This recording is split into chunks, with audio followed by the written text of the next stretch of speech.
streaming. Alex And will like this. Yeti is on, and we are live, and we are not dropping frames. So in theory, we should be like up on the interwebs pretty quick here. Oh, are we gonna be up? Are we gonna be up? And it looks like we're live, at least on Twitch, because it responds way faster than YouTube's garbage service. Alright, so hello everybody, welcome to WordCast number 55. If you haven't ever watched us before, this is our weekly news show. We cover a lot of, pretty wide variety of news, but primarily focused more on like PC stuff generally, but we cover a lot of other stuff as well. So welcome to the show. You guys should totally check out the description, because down there we've got a link to a email subscription that you can sign up for there, and you'll get an email a couple of hours before we start the stream so that you guys get a reminder in case YouTube forgets to remind you or something like that, as well as you'll get that reminder ahead of time rather than right when we start. So if that's something you're interested in, you should totally sign up for that mailing list down there. Lots of good news for you guys today. As you can tell from the title, we've got some interesting stuff on new GPUs from AMD, as well as leaks on processor performance, as well as some more NVIDIA GPP stuff, PS5 rumors, all kinds of stuff like that. It's pretty exciting. So yeah, I'm Ethan. I'm Daniel. Good job. You remembered your name. I did. What if I was lying? That could be. He could be lying, guys. Maybe he's lying. I don't know. I've been lying all my life. Okay, hold on a second. YouTube's not live. Correct. What's going on with Restream? Hold on. I gotta figure this out. Nice.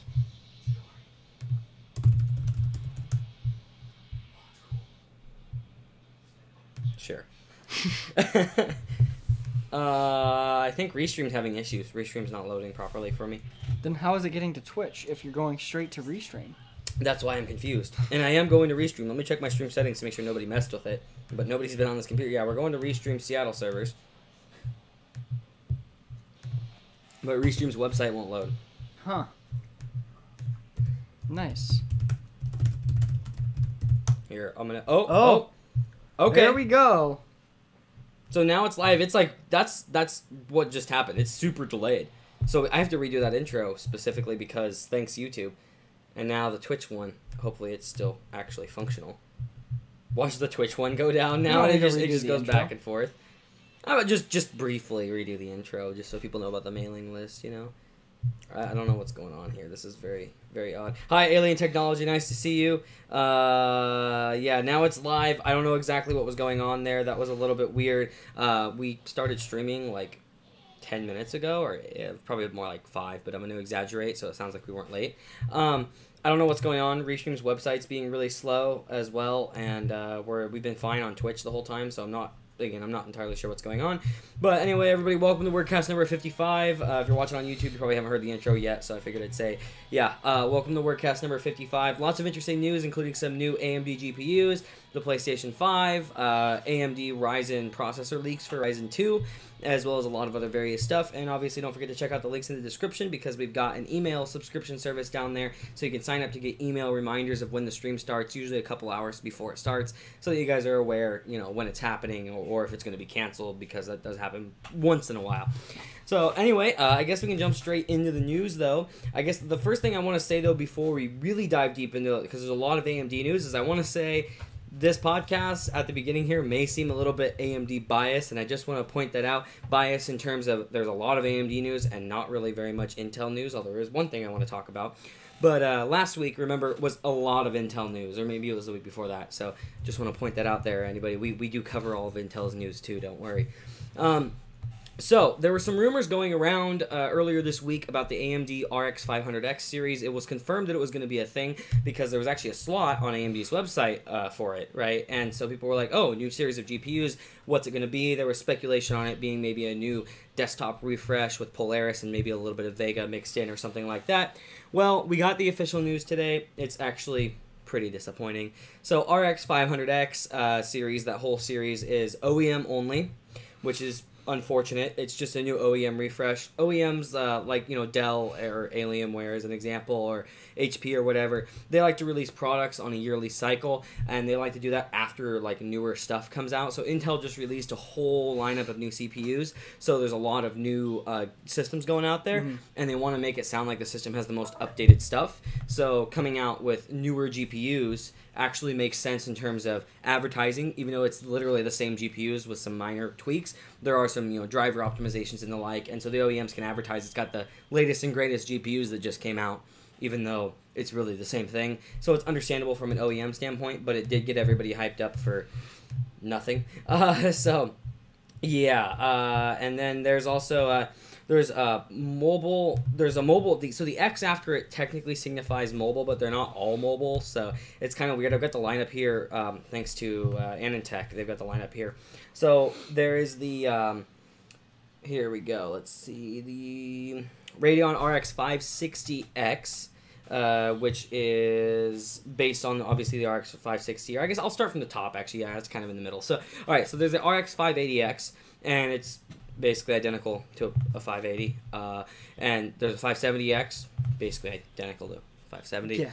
The trend kind of continues until you get down to the Radeon 550X and Radeon 540X. Those are not RX units. Those are just Radeon 500, 550X or 540X. There's no RX included in the nomenclature. Did NVIDIA make them change the name? Right, exactly.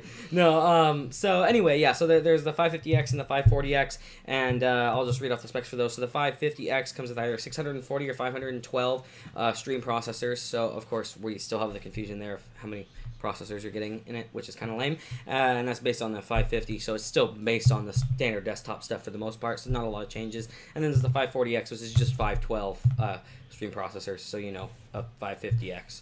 Yeah, confusion sets in. That's actually a little frustrating. If you check that out, the specs between the 550X lower end variant and the 540X are almost the same, other than the slightly higher memory clock.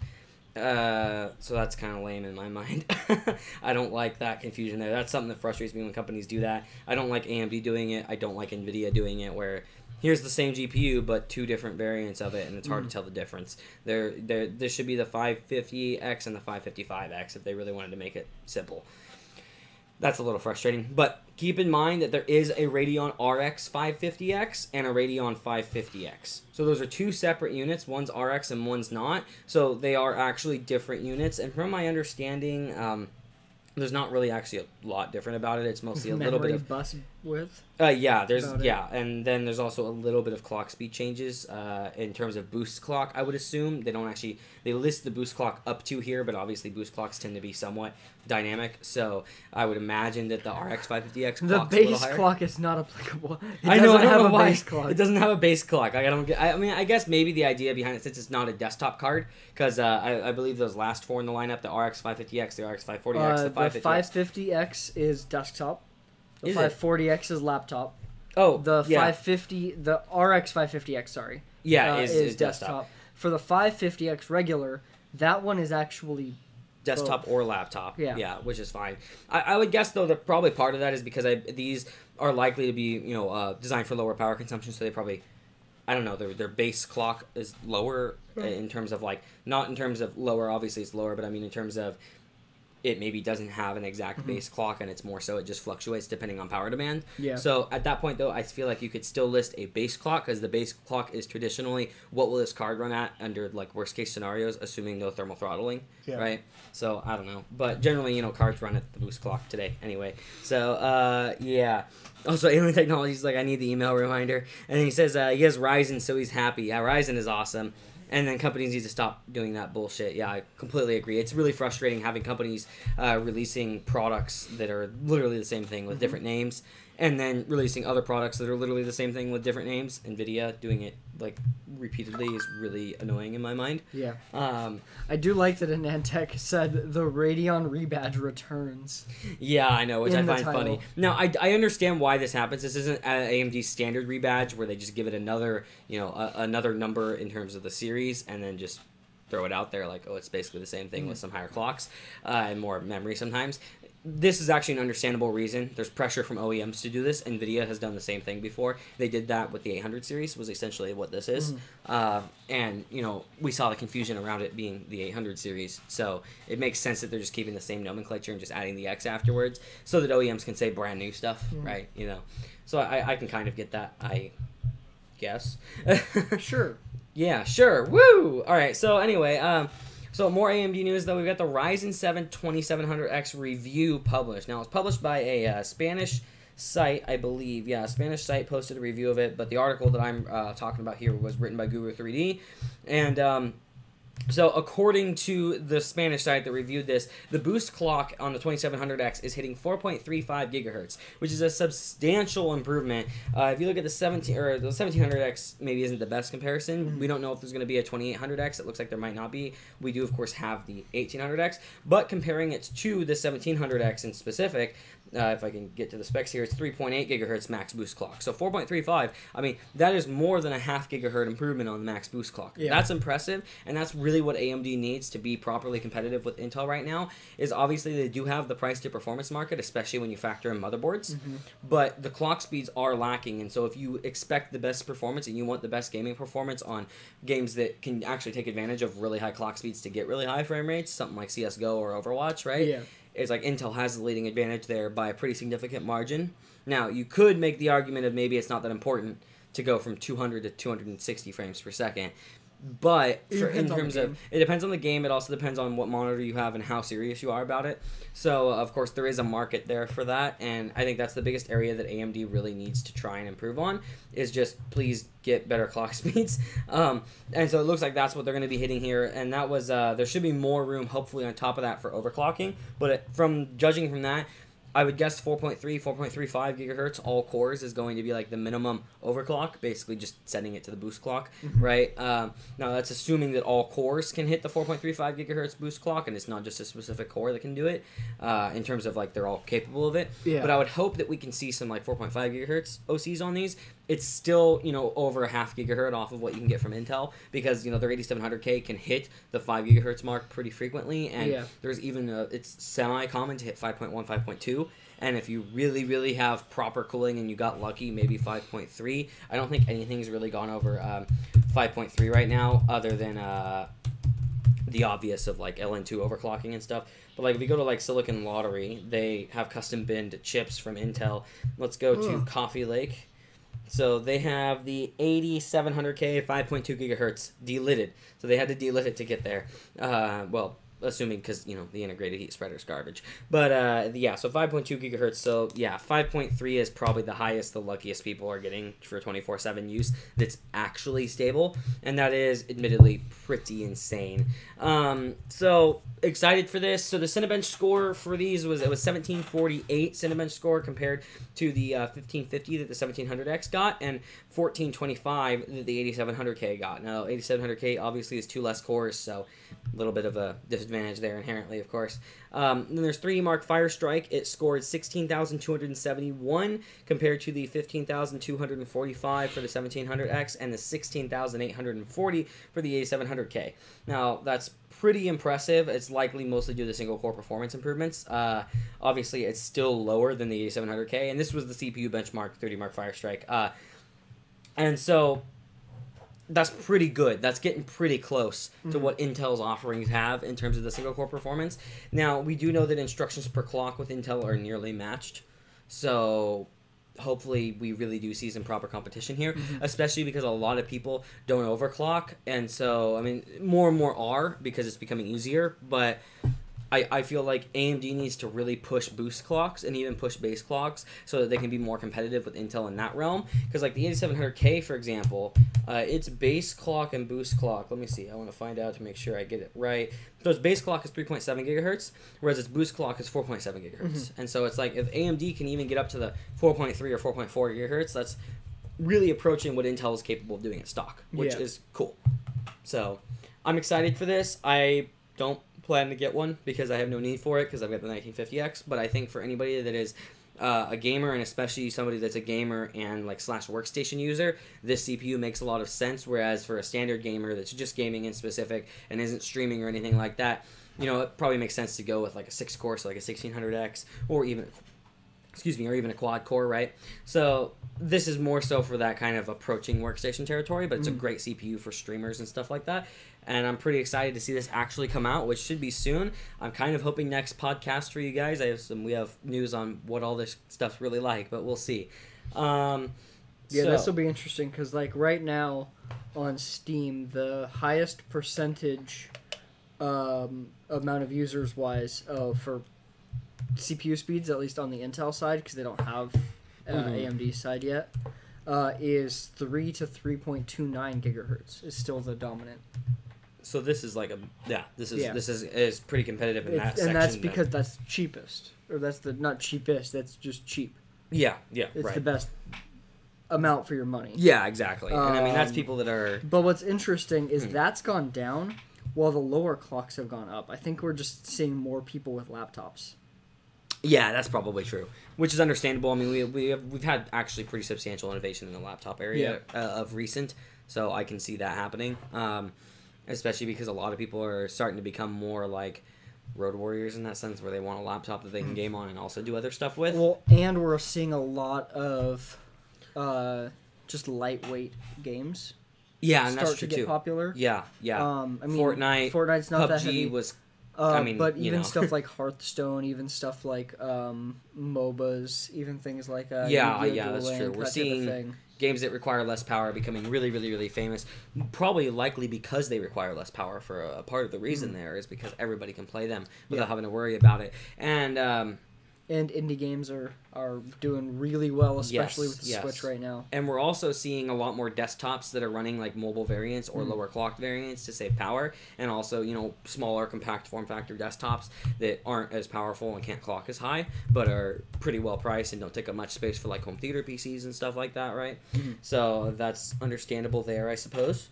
Right now, so essentially 4 cores and 3-ish gigahertz are the average or pretty like common, the common one on Steam. Okay. Interesting. That's pretty low clocks for that. That's pretty low clocks, honestly. That sounds like laptops. I can understand the clock core. That does sound like laptops, though. Yeah, I mean, but it surprises me a little bit that it's that low. Yeah, because 4 physical CPU cores is 69% of the market, and 3 to 3.7 ish are about 50% of the market. So, but just between 3 and 3.7. Okay, so we're looking at essentially the vast majority of Steam users have 4 cores and somewhere in the 3 gigahertz. Yeah. Okay, interesting. Well, which I guess makes sense. And this would be their base clocks, because this is just pulling the data from there. Yeah, I know. This isn't like where they're monitoring the clocks. That'd be kind of weird. But I guess for me, that's interesting. That's really interesting. And then what's the next metric? The 1080, or is that a 1060? 1060 is the most popular graphics card. Yeah, 13% of the market. Which isn't surprising. And then 1050 is the second. 1050 Ti, yeah, okay, that makes sense. Where's and then 750 Ti is still way up there. 970 dropped hard because the 970 was the popular one for quite a while. Which was understandable. That went from GPU. being the number 1 to now being at only 2%. Okay, interesting. Very interesting. With the least popular that's listed being the 980M. Yeah. Very interesting. What's the most popular AMD one? I don't know. Does it Intel Haswell is up there. Radeon R5 graphics built in. Oh, at man. 0.45%. That's so unfortunate. And then the HD 7700 at 0.43. And tell me Nvidia doesn't have a monopoly. Jesus. That just tells you something. Makes me sad. Makes me sad to see that, because a lot of those are areas that AMD was really competitive in. And not only AMD, when I say they're competitive, and I mean they were really competitive in like versus the 700 series. AMD was actually a pretty good option at that time. Right now, their AMD is a good option in specific niche areas. Though, part of the difference into why we're seeing some of the older NVIDIA cards stay up here while the AMD cards dropped down more. Yeah, I have a feeling it's because we have seen not a whole lot, but we've seen some gains from game-ready drivers and things like that. Yeah. And from my knowledge, AMD hasn't really done as much of that. AMD's been doing more driver work more recently. That's a good point. Not back then. Yeah. With their most recent series, AMD is arguably better at driver support. AMD used to be really bad at drivers, and so that caused a lot of people to want to upgrade faster and switch ships. And that caused causes a long-term negative effect for AMD on their part. And it's funny that they finally get that around, and now their hardware, for the most part, isn't up to par. in the way it needs to be, which is unfortunate because in terms of the driver and software side of things, AMD is up there, and in my opinion is genuinely better than NVIDIA right now in terms of full-on proper optimization and also releasing really stable drivers with no issues, as well as their software is, in my opinion, more, I don't think it looks as pretty, but it's more usable and has more features, and the GPUs are getting more features. So, I mean, they've made a lot of improvement, but it's not the time that they needed to make that improvement, if you know what I mean. Meanwhile, 1/5 of 1% of Steam users have a Rift. I am special. You are special. And that's the most popular VR headset. Special describes him really well. Thanks. You're welcome, man. Yeah, I'm glad you appreciate it. So, anyway, all right. So, AMD Ryzen 5 2600 benchmarks were also leaked. They were leaked being tested on an X370 motherboard at DDR4 3466 megahertz, which is pretty impressive, actually. So that tells you that we're going to be having a lot better memory performance out of the newer Ryzen CPUs, which is an important area, especially because the Infinity Fabric relies on that. So this should actually help with inter-CCX communication, inter-core complex communication, and latency in general. So you'll see slightly better game performance. Now, of course, I'm excited to see what kind of improvements we might see on Threadripper when Threadripper for Ryzen 2 comes out. Because, it's still in the Zen Plus architecture, and in theory, they're going to be releasing Threadripper 2, and I'm excited to see what the inter-core latency drop is like. Inter-die. Sorry, not inter-core. I should say inter-die. Because that is a big deal for gaming on AMD's Threadripper platform, is if you have the game running off the die exclusively that is not connected to RAM, because say you don't have all your RAM slots populated, you're going to have substantially worse performance out of it. Because there's a latency that goes between across the Infinity Fabric between the dies and has to connect to the DRAM that way. So anyway, they got it overclocked to 4.05 gigahertz, which isn't bad, but also isn't great. Maybe this is on the lower end side of what the CPU is going to be capable of hitting, but that was also only at 1.344 V-core, which you could push to 1.38, 1.4, and be safe 24/7, assuming you have proper cooling. And it's rumored to only be $200. So $200 for a 6-core CPU that can clock to over 4 gigahertz on all cores is pretty impressive. Yeah. Hopefully higher. Hopefully we see 4.2 gigahertz being pretty common on this. That's exciting, but $200 for 6 cores is still really incredibly impressive, because even from Intel's side, they don't have anything that properly competes with that in terms of the performance that you get out of this and it being unlocked and ready to use. Then that's going to be really good news for laptops if the desktop version is this cheap. Yes. Of a 6-core. Yes. And I really hope that we see more laptops using AMD chips, because in my opinion, they make more sense on the higher end gaming laptops than Intel's chips. Now, in terms of ultra portable, like Ultrabook style, like my XPS 15 here, the Intel chips still make the most sense. Especially the 8890G. Yeah, the 8009 yeah, which we'll talk about, don't worry. But yeah, so right now, though, I feel like in the gaming laptop market, it actually makes more sense to use an AMD CPU, because the TDPs are so similar, if not better, than what you get on Intel's desktop platform, especially if you're factoring in the K series that are overclockable, right? It just makes sense to me to go with something that has more cores. I think we should see more 8-core laptops out there that are not that insanely expensive and still using NVIDIA GPUs. Cool, right? Because AMD's mobile GPUs aren't the best right now. In fact, they don't exist right now. I mean, on the high end, I should say. But I'd love to see like 8-core, workstation-type laptops and gaming laptops that are going around. And with the 1700X, for example, or the 1700 being a 65-watt TDP, which we can also probably assume the 2700 is going to be a 65-watt TDP. That is a TDP that can very easily be handled by even the slightly thinner, slightly lighter, but still like full-size gaming laptops.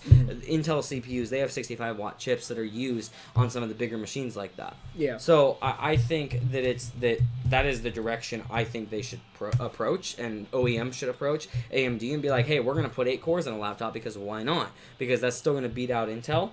Now, like to give a good example, like this 7700 HQ in here has a 45-watt TDP. That's not that far off of AMD's 8-core for their 65-watt. So, I mean, I could even see them putting a 6-core in something like this, which Intel has already done, because obviously they dumped a bunch of money into being able to do that before AMD could beat them to it, because there's actual competition now. But I do think 8 cores in laptops makes a lot of sense, and I'd love to see that become a bigger and bigger thing. So, okay, so we're going to talk a little bit about, well, do you want to jump into GPP, or do you want to jump into the 8809G first? Let's do the 8809. Okay. Okay, cool. Because I'm excited about that. I'm excited as well. So let me find the proper review of it. I want to find... I wish Gamers Nexus article was up, because it's not, which is unfortunate. Boom, let's see here. Because like there's a lot of reviews of it, but I want to find the right ones that have the best metrics. Notebook Check generally does pretty solid stuff. So yeah, we're talking. They had a notebook that they actually reviewed though, because at that point then they do more specific comparisons. Yeah, indeed. Because like the NUC right now is the only system out there using the 8809G, which if you guys are unaware, AMD and Intel teamed up and they built a GPU and CPU combo, so to speak. Now the CPU still has its onboard graphics from Intel, but it has a GPU on the same package next to it on the same PCB, right? And that Vega GPU there is a really powerful one in terms of mobile. And the recent benchmarks that have come out in terms of what this 8809G, i7 8809G is capable of with the Vega graphics in it is... Did they finally get it up? Yes, they finally got it up. Okay, cool. I'll just link you to it. You just link me to it. Right, I went to it through the link from their video. Yeah, that's where I did, and it wasn't up. It was just giving me a 404. So, cool. Now I'll have the link to that. Thank you. I appreciate it. All right, so here we go. So, Gamers Nexus did a review on it, and they now have their article up, but they also had their video up. And they gave it an Editor's earlier. Choice Award. And, yeah, they gave it an Editor's Choice Award, and obviously most of that is related to the 8809G and not just the NUC as a whole, which is actually a pretty good system, albeit not cheap. Yeah, it's not a cheap gaming PC. They give it quality build. Yeah, which is not it's not a cheap gaming PC. It's expensive, but it's designed to be expensive, small form factor, high performance. And honestly, seeing what Vega is capable of in this form factor which gives us an indication of what Vega is capable of in terms of mobile, tells me NVIDIA needs to be scared. Because these are really impressive results. So I'll go over some of the benchmarks for you guys here. So let's look at Rocket League, for example, which is a pretty common one. Now this is running on the Vega M GH version of the i7 series that has the Vega graphics on it. That's the graphics high version. That's the higher end version. So the 8809G again. Not overclocked, because it is overclockable, by the way, but in the NUC... not really that great of an idea. Yeah. They had to max the fan speed to get appropriate temperatures to overclock it, and it just was horrible. But so anyway, the NUC was capable in Rocket League average FPS of 162. Now, to give you a little bit of a metric of how that compares, the GT 1030, which is of similar price range and similar TDP when paired up with an Intel GPU, 61 frames per second. So that is almost tripling in performance versus the GT 1030. So that already is really impressive.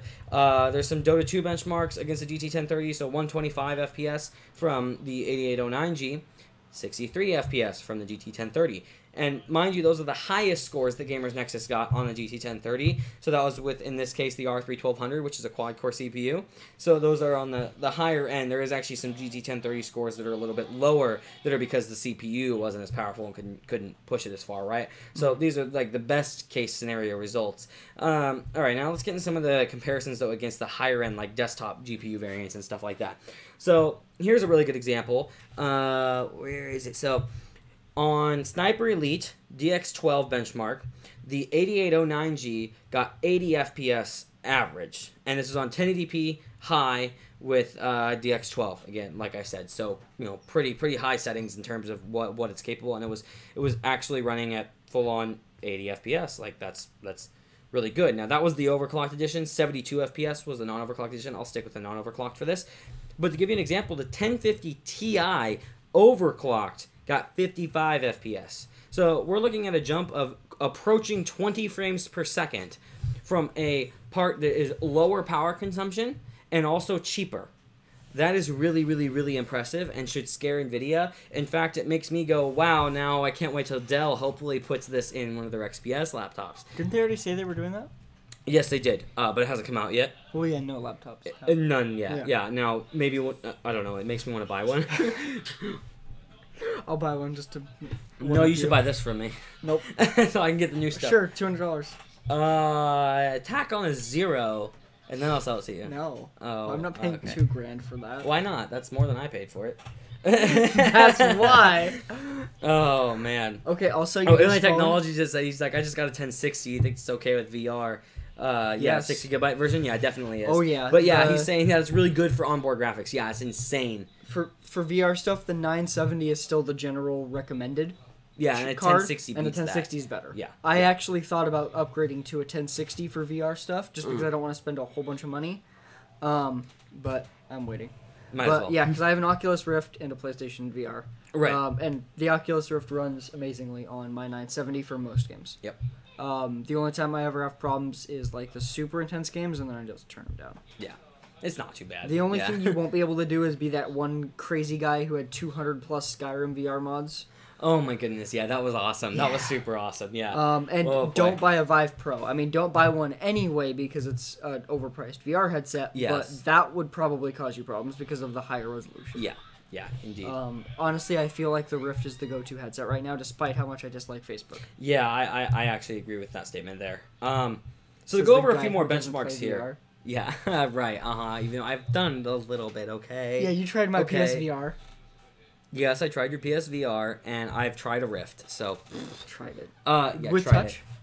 Huh? Did you try touch? No. We gotta do that. We gotta do that. When Budget Cuts comes out next month, I'm buying a third sensor. Oh, okay. So we'll have you try that. Because Budget Cuts is probably gonna be the go-to, like, amazing game from everything. Yeah, it looks interesting. Yeah. So to go over a few more benchmarks in case any of you were like, oh, well, of course Sniper Elite did better because that's generally an AMD-tuned game. Let's jump into For Honor. DirectX 11. This is running at 1080p extreme settings.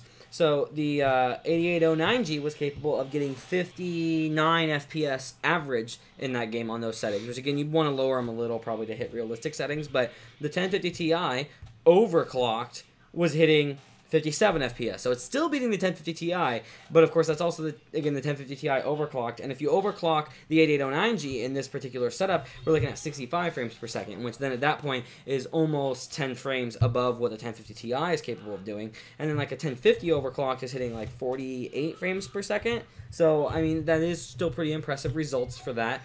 Ghost Recon DirectX 11, Ghost Recon Wildlands, 1080p, very high settings. We were looking at the 8809G hitting, that's really hard, 41 FPS, whereas the 1050 Ti was hitting, 44 FPS. That's really hard to read. And the 1050 Ti was hitting 42. So, not a huge jump, but a jump over the 1050 Ti still, which again is the common part to use in really, really high-end machines like the XPS 15 here that are also designed for being, mobile performers. It's a totally gameable GPU, and I have a 1050 in this, but the XPS 15 has been updated with a 1050 Ti, and it's like even the 1050, I'm totally comfortable gaming on it, and the 1050 Ti is a huge jump over the 1050. Let's see, that's most of the benchmarks that are really relevant to us there to go over with the 8809G. But, I mean, it's really, really impressive for a mobile part like that.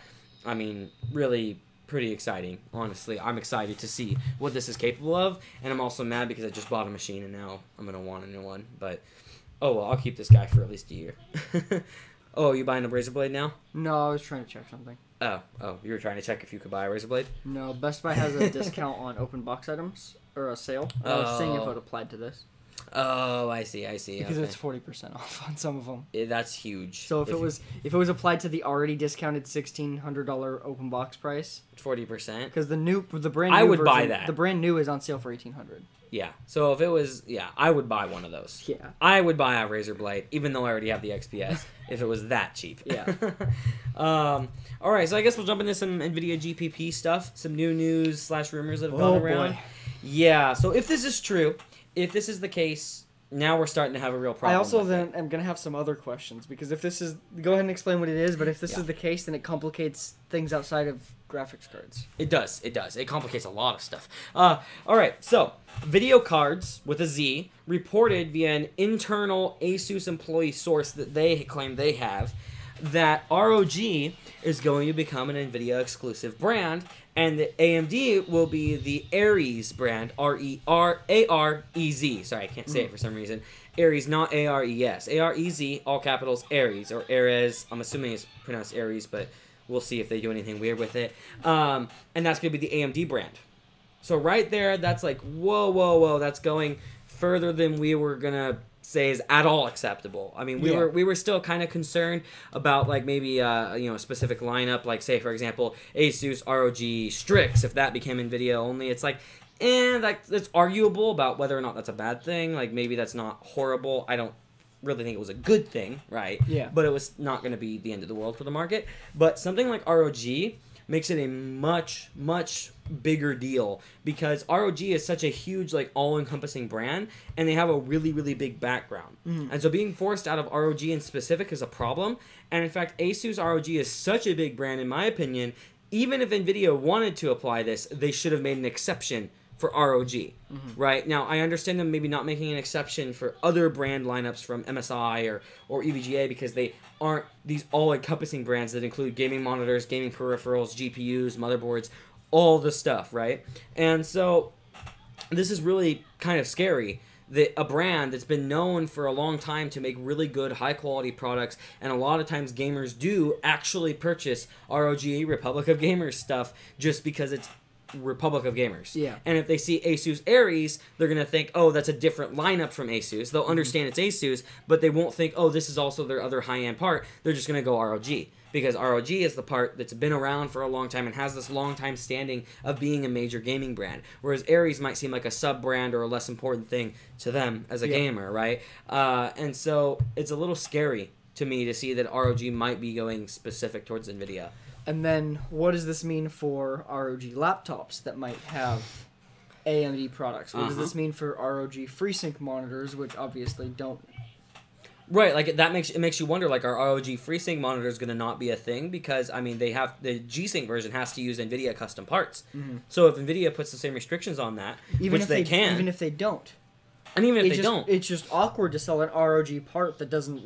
That doesn't work with, like, it's like, here's an ROG FreeSync monitor, but you can't buy an ROG AMD GPU to pair up with it. Even if NVIDIA doesn't, because I don't expect that they'll do something like that for the displays, because everything we've seen has been about video cards. But even if they don't, it's like, Asus isn't going to sell an ROG monitor that does, that, like, the benefit of it you can't get from ROG cards. Yeah. It's designed for Aries cards. They're going to sell it as an Aries monitor because that makes sense. Yeah. Buy an Aries monitor and an Aries GPU, an ROG monitor and an ROG GPU. Right, exactly. Like, and it's like, now it's getting confusing and not cool. Yeah. Yeah, the whole situation is a big mess. Yeah, it's scary. It bothers me. I'm worried about it. I don't think that this should be something that NVIDIA should be pushing on people. But considering, just as we went over about Steam statistics earlier, how much of the market is owned by NVIDIA in terms of gamers, like, what are you going to do if you're Asus? You can't be like, oh, yeah, we'll just drop 70% of our customers, right? And if ROG and Asus in specific can't get NVIDIA's parts as fast or as much of them, they're going to sell less. It's basically NVIDIA saying we're a monopoly, we're going to strong arm you into whatever we want, and you have to follow this because as a company, you can't not follow it unless you can get a couple other big AIB partners out there to go along with you and say, NVIDIA, no. Because I guarantee you, if Asus and EVGA, and especially if a third one of any other kind joined in and said, no, we're not going to do GPP, right? Then all of a sudden, NVIDIA's got to rethink it because it's not like Gigabyte and MSI are going to be selling all cards. And so then all of a sudden, AMD's cards shoot up because all of a sudden, ROG cards are only AMD at that point because NVIDIA is asking something. But that's very unlikely to happen. Now, a few people on Reddit have submitted complaints to Europe's Trade Commission. Good. So we'll see if something comes from that. Good. I mean... Because if it's illegal anywhere, it's going to be Europe. It's going to be Europe, yeah. But I mean, realistically, it's approaching illegal in America, in my opinion. Yeah, approaching. Approaching, yeah. But it's just still, it's like this is not okay. This is unacceptable in the market. You can't just wait till you own the majority of the market and then they can do whatever they want. Right. And then just punch your enemy at their worst. It's like NVIDIA and AMD have been fighting, and NVIDIA has been winning in the GPU race for the most part for the last, let's say, 4 years, right? You go back a little further than that, it was much more of a fight. And as they keep kind of pulling a little further away, then they're just like, oh man, that guy, he just tripped. Let's go hit him in the head until he's dead. Like, you know what I mean? It's like, this is like you're in a race with somebody, you're running with somebody, and they just fall over, and you turn around and go, They can't kill off AMD. Yeah, right. And They that's literally can't. yeah. Because if they did, they would be in a Microsoft situation where Microsoft had to essentially pay to keep Apple going. Yes, I know, but you get what I mean though. I guess they're going over. They're like, oh, he fell. Let's go beat him up. Let's go kick him. But I'm just saying, like, this is like a very dumb move in every. It is a dumb move because if it really does destroy AMD, I don't think it will, right? But I mean, if it really does damage AMD super significantly because of this, and I hope it doesn't, but it's like at that point, Nvidia is in a weird spot, and the market's in a weird spot. And I guarantee you, if ROG becomes Nvidia exclusive, almost every single tech YouTuber out there that does anything involving graphics cards and PCs is going to make a video complaining about this. Well, unless Nvidia gives them money, that's a good point. But you get what I mean. A lot of different tech YouTubers and stuff are going to complain about this and be like, no, this isn't okay, right? Because this is going too far. This isn't a lineup. This is a brand. ROG, for all intents and purposes, is a brand. Yeah. It is not Asus, the brand. It's ROG, the brand. They're basically their own company in so many aspects because they make so many products. And then this makes me curious, well, what about AMD-based motherboards from ROG? Like you were bringing up. Is like, because motherboards don't use any NVIDIA components. But it still wouldn't make sense to have ROG AMD motherboards, but no ROG AMD GPUs, right? So it's like it's getting really, really convoluted and not cool, and I'm not excited for this. This is pretty horrible. Yeah. And then what happens when Intel's GPU is released? Do they name them Aries, or do they name them a third thing? Because now AMD and NVIDIA are different. Why have everything the same? Yeah, indeed. And so it's like, what's going on now at this point, right? You know, and so like I wouldn't mind if, you know, Asus had multiple brands and say like ROG, say you have Strix and Strix became NVIDIA only, and then we had ROG Aries that was the ROG series for AMD.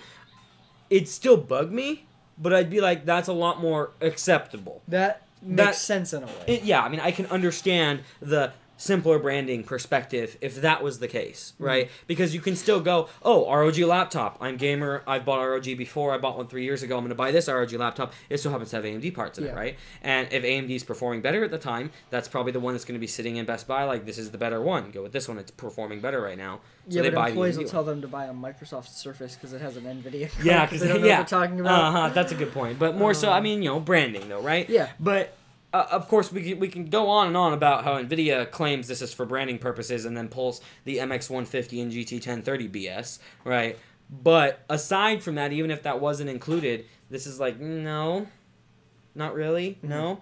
You know, this is not cool and not okay and not just a branding move. This is a monopolistic move. If this is true. Now, video cards is usually a pretty trustworthy source. But we'll have to wait and see what happens if all of a sudden ROG cards start disappearing, or if it happens with the next GPU release. Like if there's going to be no new GPUs from AMD that are ROG listed, which that's going to be something that's going to take time to come out, whether or not it's a thing. Specifically because if NVIDIA put that stipulation in there is, oh, well, you can keep all your old ROG stuff, that's fine, right? If that was allowed with the GPP, until AMD comes out with new desktop cards, nobody will know. And even then, at launch, they generally release reference ones, not the branded. Yes. So we're not going to know until we wouldn't know the OEM versions of the cards come out. AIB, technically. AIB. Yeah. But, so, it'd probably be sometime, like, late next year that we'd be like, oh, so this was a thing. But NVIDIA is playing this really smart. They're just not commenting on it. Because they're hoping by not commenting on it, there's no more fire... No more fuel for the fire that they can throw at it. Whereas if they make a statement, if they're not perfect in the statement, which they never are, all the news publications will talk about it, right? And by not saying anything, they can change their mind up until the point where products start actually seeing name changes. Yes. Because if it's not going to be until sometime next year, well, then NVIDIA could just be like, we'll just kind of see how people continue to react over minor leaks. Yeah, and if it's like you know, beginning of next year, it's still bad, they could be like, we'll remove this thing, right? Yeah. And so they could play it and just kind of that's the other under reason, everybody's radar. And that's the other reason that with this video cards article, like they might be completely getting correct information as of right now, but things could change. Things could change, yes, that's true. And so it's like, it's just, this is unfortunate. We have to wait and see what happens, but it's problematic in a way to wait and see what happens because it's going to be so long before we properly know chances are people are going to have forgotten about it by that point. Yeah. Which is like crap. Mm-hmm. So, anyway, let's move into the next thing. Another fun rumor that's probably not true, but if it is, actually kind of mind-blowing. The PlayStation 5 is going to be coming out in November. Maybe. So there's rumors about it. It's pretty unlikely. A lot of publications have reported about this. It appears to have a holiday 2018 release, which is insane, but also would be pretty awesome if it does happen. I mean, I think it'd be cool. But I do have something I want to touch on about that coming out so soon after we get through some of the potential specs. So it's rumored, and this actually makes sense to me. This actually makes a lot of sense, even if it doesn't come out this year. These specs sound pretty solid to me and pretty reliable. It's just the release date that's like, I don't know. An 8-core Zen-based CPU makes sense. They're still going to go with AMD because it's still a better price, and they perform really well, even better than obviously the old bulldozer stuff that's in the consoles right now. So it's going to be a huge improvement in that. And they already have. And they already have a manufacturing deals set long-term. up with Yeah. them. Yeah, exactly. They have all the manufacturing set up with them. They have long-term deals with them. They've obviously had a good experience working with AMD. AMD's been really good at providing the consoles, hardcore over everything pretty much. And it's rumored to also have a Navi-based GPU, which at this point makes you wonder, okay, is Navi going to come out in consoles first? Which wouldn't surprise me if it does.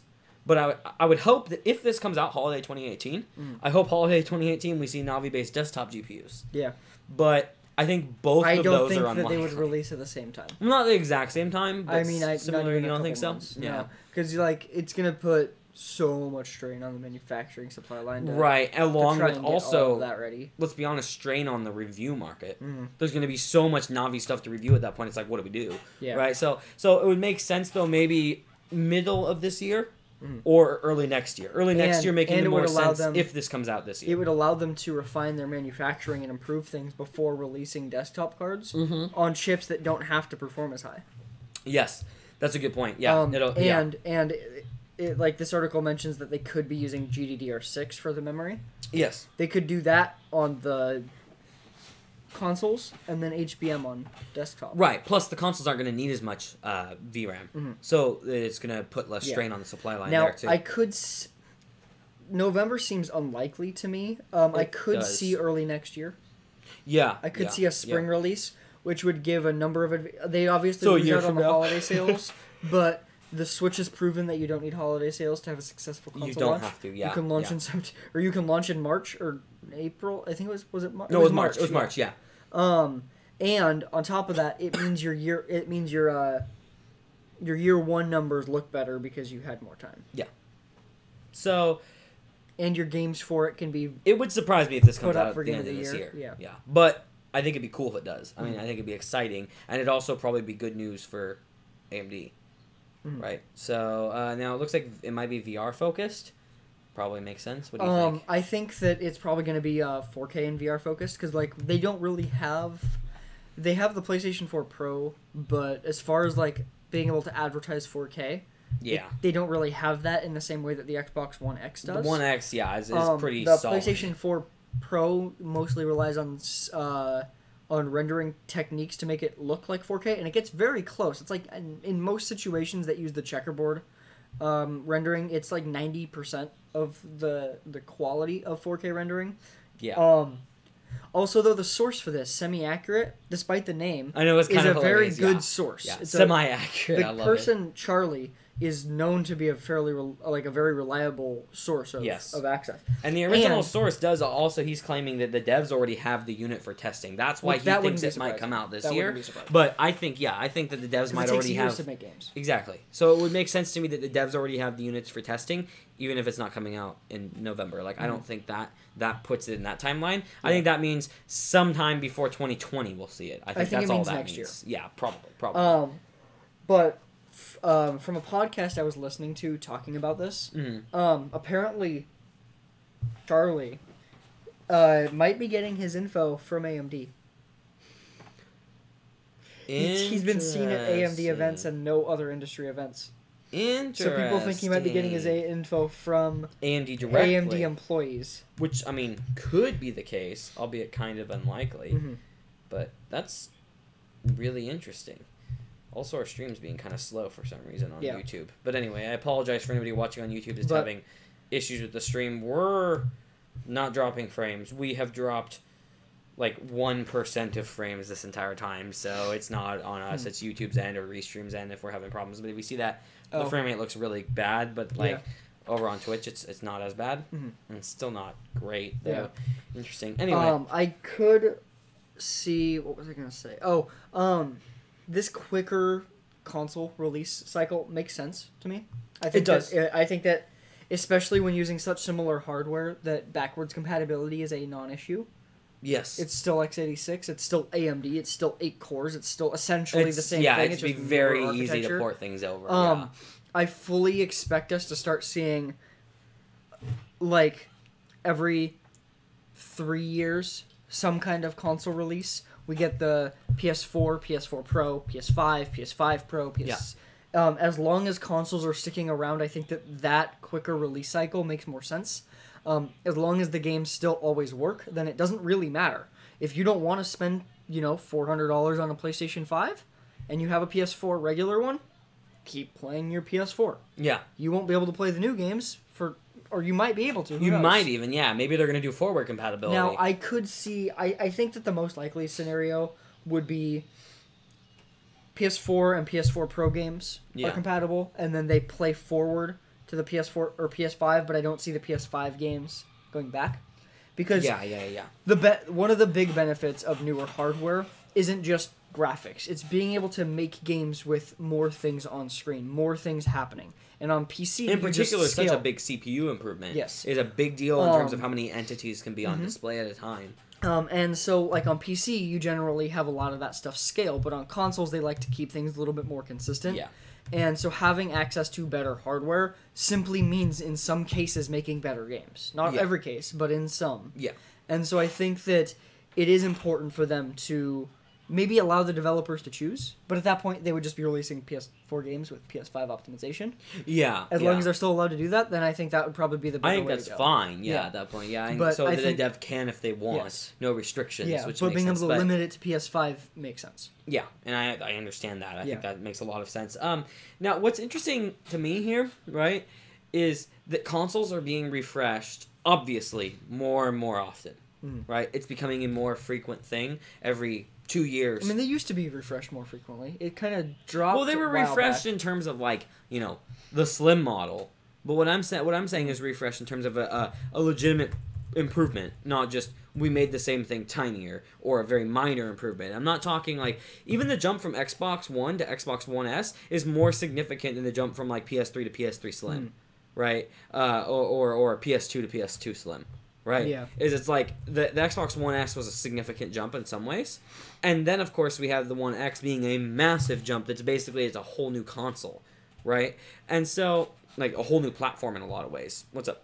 In most countries, the PlayStation 1, whether it's the refresh or the regular one, was only out for 5 years before the PS2. Like, that's what I was trying to say. Is like, the PlayStation 2 was really the first console that was the long lifespan. That was advertised as the 10-year console. And the Xbox was that way too. And then the Xbox 360 and PlayStation 3 were also that way. And now we're going back to more common refreshes. Now, what I find interesting about this to me is that the PC model is a more common refresh of like every 2 years, right? And so it's interesting to me to see consoles going in that direction. And I actually think some of it, not all of it, obviously, but I think some of it is actually related to the PC gaming market putting pressure on the console. Microsoft confirmed that. That's right. Good point. That the Xbox One S and X are a direct response to what's been happening in the PC market because PC market is getting so competitive in so many ways, and that's largely thanks to smaller time content creators becoming a bigger thing, as well as streaming becoming a bigger thing, as well as esports becoming a bigger thing, is all pushing PC gaming. Better gaming laptops, which people have to buy a laptop anyway in a lot of cases. Oftentimes, yeah. So it's like, okay, I can buy a $1,000 laptop and a $500 console, or I can buy a $1,500 laptop that does both things better than those two individually. Or even. Yeah, exactly. And it's gonna game better than the consoles at that price point usually, or at least equal to, and perform really good for any mobile tasks you need to do. I mean, even this, for example, which by no means is like a gaming-oriented machine, performs similarly to a lot of the consoles, with the 1050. Maybe the PS4 and Xbox. Yeah, One. sorry, not in terms of the Xbox One X or the PS4 Pro, but the originals. Yeah. I'm talking about. The 1050 performs somewhat similar. Yeah. But and again, though, I'm saying this is not at all a gaming focused machine, and I'm yet just saying, it's still viable for that kind of person. Yeah. Right. The biggest thing though that is the differentiator between console and PC, in my opinion, is even with the constant refresh of systems that we're starting to get now. Yeah. Consoles still have the major benefit of just in general they're better optimized, and so over time games look better on the same hardware. They don't get more intensive and require more hardware. Yeah. And so like for PC at launch, if you get a 1050 versus a launch PS4, which is a few years old. Yeah. At this point. Yeah, they perform about the same, but in a few years the PS4's regular is going to see more improvement than the Definitely. Yeah. So, yeah. But that's why like with laptops they're a great choice if you already have to buy a laptop, just get, especially now, just get one with a graphics card in and it. of course it depends on what games you're wanting to play. We're starting to see like $600-700 laptops with 1050s. Yeah, or even 1050 Ti's. Even. Yeah, and it's like that makes really a compelling offer there. That's impressive because gaming on this is a pretty solid experience despite the slightly ghosty display. Yeah. What's going to be really interesting is to see how some of the lower tier Intel AMD chips perform. Yeah, like the graphics low stuff. If they can get $700 Ultrabook form factor laptop that has that and performs about the same as a 1050. Yes. Ooh. Yes, and with such a low TDP, that's impressive. Yeah. Now, one thing that interests me is I still find it funny how the desktop Ryzen APU chips are using a smaller Vega chip than these Intel mobile chips, which these Intel mobile chips aren't just for mobile. We might actually see some OEM-based compact gaming systems that come with it, right? Because they really are gaming capable. Like it's not even like exaggeratory, right? It's not like the GT 1030 that's gaming capable. Like these are real gaming parts, and so I could totally see that happening. But I would like to see AMD release, and maybe they're saving this for the release of Ryzen 2, because what's weird is the 2200 series, the 2200G and 2400G from AMD. What's weird to me is that those are 2000 series chips, right? The 2000 isn't because they have a dedicated GPU. I think it's more so supposed to indicate this is sort of like Ryzen 2, but not really, right? It's like the first taste in a way. And so I'd be interested, though. I'm hoping AMD releases high-end Ryzen 2 APUs when Ryzen 2's around, because I would like to see both desktops as well as mobile ones too. The problem is, for the desktop, can they fit the larger GPUs on there with all the cores and on the motherboard? Because it's not like they're going to release... With the quad cores, they could. Yeah. With the 6 cores, maybe not. But probably 8 cores with the full dual CCXs. That's really pushing it. But I mean, yeah, because you do, right? Obviously, like the Intel, we see it's a pretty good sized unit, right? I mean, it's not quite the size of a credit card, but it's pretty big. It wouldn't fit on any motherboard on the market. Yeah, exactly. Right. Maybe they need to release a Threadripper socket APU. We need to have a TR4 socket APU with budget TR4 boards. We need 12 cores, hyper-threaded, and then 2 GPUs running in Crossfire. I like it on one die. Yes. Yeah, or not one die, one PCB. I like the idea. But I mean, in all honesty, though, like I want to see higher end APUs. I also would like to see higher end APUs put in Ultrabooks as well as high end Ultra Portables. Right. So something like an XPS 15 with an AMD chip and a solid Vega graphics chip with like 20 compute units, that would be super, super cool to see. Another good option, though, I think where AMD has a better stance, especially because of what you were just talking about, because AMD could maybe custom make something similar to Intel's package, but just to keep everything on the same package size that they've been using with the PCB they've been using, I still think that the Ryzen APUs make a lot of sense for Ultrabooks. They just need to figure out what the hell's going on with power consumption on those. Because they're rated at lower power usage than Intel, but battery life's been worse on most of the machines that have been using the Ryzen APUs, so the Ultrabooks. But if they can get that nailed, then you have Ultrabooks that are actually properly gaming capable, right? Thin and lights. Because Ultrabook is Intel only. I'm sorry, but it's become... Until it gets genericized. It's become a genericized It's gonna get genericized. Yeah, it's gonna... Whether legally or not, it is. I would love to see AMD get that stuff figured out and then go for the legal attempt at genericizing it. Yeah. And it would be awesome. But Yeah.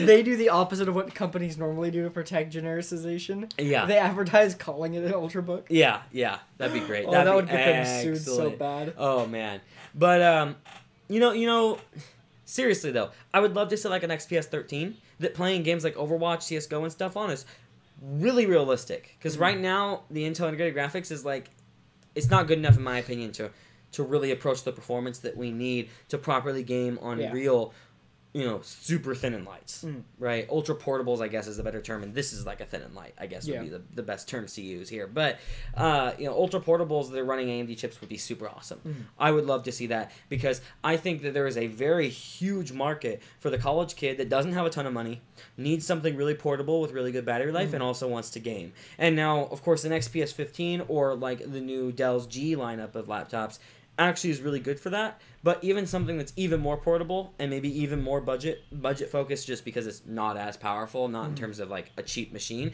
but like an XPS 13 for, let's say, $800 or $1,000 that has, like what a GT 1040 would be, basically equivalent performance out of it, and a quad core CPU. Like, that would be really cool. So you can play the big esports games that are becoming so popular. Overwatch, League, CS:GO, Dota, all those would be fully playable on an ultra. All you need to ultra play portable. is Fortnite. Yeah, right. Which Fortnite? With the pop-up base that they have. The new weapon is a portafort. That's right. Right. A portafort. Yep. So you need a real portafort to put around your gaming station. Oh my god. So you can walk around, and then you shoot this little thing, and a portafort comes out, and you put your laptop there. Yeah. And then you just install a porta potty in your portafort, and then you can game anywhere endlessly. Okay, so back to the PS5. With this, I mean, there's no doubt in my mind that VR is going to be a big focus on this. The PlayStation VR is doing very well. Rightfully for so. the VR market, at least, it's doing far better than all the PC ones. And it's in some ways, worst headset, in other ways, best headset. It's a really weird situation. But if they can get the power up, and that means increased resolution, then all they need is tracking. Right. And if they are releasing a brand new headset built from the ground up rather than using the Move Lite system, then they can do tracking. Proper tracking. Now, the biggest thing I think at that point would be cable management, because a lot of setup for those are a pain in the ass. It'd be cool if they came out with a wireless one. In my opinion, a they small have to. backpack? No. For the battery, I mean. Like a really small backpack for the battery. Oh, for a wireless headset. You get the wireless headset is what I'm talking about. I'm sorry. I should have made that more clear. I thought you meant for the trackers. The trackers definitely. Yes. But a wireless headset with just a little wire going into a small, lightweight backpack that has pretty tight straps with like a chest strap, so it doesn't flop around at all. It just straps down onto you, so that you can game for, let's say, 8 hours on a charge. Like, not that you'd want to, but just so that people have the full flexibility. Like, you're going to get through a realistic day of gaming in VR, unless you're planning to frickin' kill yourself. I agree in a sense, but I feel like that's really clunky for what Sony tries to do with the VR headset. That could be. The PlayStation VR it feels like a mainstream product. And I feel like that type of solution is not something you see from a mainstream product. I feel like they're not going to go wireless until they can just put it in the headset. Maybe so. That could be. We'll have to see. Or maybe they'll have the option. Maybe it'll be an option where you've got the wired headset. You buy the battery separate, and there's just a little disconnection point a foot down on the headset, and then you just plug that into the battery instead, so that it seems the same to your general consumer that just purchases a PSVR, but then you want to go wireless. It's like, $100, pretty big size battery, right? Makes sense. $100, boom, you're good to go. Yeah. So I would love to see that. But yeah, the PlayStation VR, I feel like a higher resolution version of that would make even the Vive Pro look pathetic, because the big thing is that despite the PlayStation VR, the current version, having a far lower resolution than the Rift and the Vive Pro, it already has less of a screen door effect than the Vive Pro. And the Vive Pro costs $1,200 for the system and tracking stuff. Yeah. The PSVR costs $300 for a game, camera, and headset. Yeah, and it's another kind of ridiculous $100 for the at this controllers. Point. Like in terms of VR, the bleeding edge is and probably will be and maybe will always be PC, but what actually makes sense if you want to game in VR rather than I have money and want to try out the best thing possible, consoles are a really good area, in Yeah. my opinion, for that. That's an area that I think we could actually see consoles take off, because PC's been stealing market share in terms of gaming market share, but VR market share could become a huge thing for consoles. It already is huge in comparison to the PC market for VR. I think the single most important thing Sony needs to do is make brand new controllers from the ground up for VR. I think so too. Having used the touch controllers and having seen what Valve is working on with their upcoming controllers for things like the Vive, Sony is so far behind. They are. The fact that there is no joystick or anything for movement input alone, I think that's the single biggest thing. Yeah. So if they can do a new controller system, a slightly updated VR headset, they're on the right track. I mean, I'll probably already buy the PlayStation 5 and whatever VR headset buy comes out every for it console, day one. literally. But I haven't bought the Xbox One X yet. Okay, that's true. Yet. That's true. There's one reason I want to buy it. Red Dead Redemption, the 360 game, is getting a 4K update. That's right. They're updating a fucking 360 game for it. Yep. I think it's worth, right? Yeah. That's the only reason. You know, honestly, what I think we're going to see the VR market end up doing, though, is I think we're going to see consoles become... Well, once we see more, like, mainstream VR and consoles, what PC is going to get to differentiate itself next is affordable. I put very big quotes around that. Omnidirectional treadmills. I think that's what's going to happen. I think we'll see. That'll be the separate thing there. Treadmills are primarily going to be for VR-cades. Maybe, but I want them to become mainstream. And I know, well, right. Well, what I'm saying is I think when we see mainstream VR, which will likely be consoles first before it's mainstream on PC, the bleeding edge tech from PC will be, aside from better resolution and other things like that make them substantially more expensive with minor improvement, diminishing return. Or in some cases, because they don't use the proper screen tech. Yeah, exactly. But just every VR headset should be RGB screen tech. Yeah. Fuck Pentile, get out of here. Yeah, just stop it. That's it doesn't work. Yeah. But what I'm getting at, though, I think is we'll see omnidirectional become something where, like, you can get an omnidirectional treadmill for like $2,000, and that's something that some of the PC market's willing to purchase. Let's be honest, the PC market right now that's willing to purchase VR headsets can probably afford an omnidirectional treadmill if they were that price. I mean, I'm talking $970 and a $400 Rift. Well, right. When I say afford, I mean we're talking a lot the people that are buying the Vive or the Vive Pro and running it off a 1080 Ti. Like that's what I would mean when I say the VR people, right? Because like, how much do you use your Oculus? Well, I haven't gotten it set up for my new apartment. That's the only reason I haven't used it. But how much did you use it at your old apartment? Not often. I didn't have space. That was a big part of why I wanted this living room. That was true. Okay. As soon as I get that third VR sensor for budget cuts, I'm going to be using it all the time. But do you think you're going to use your PSVR more still?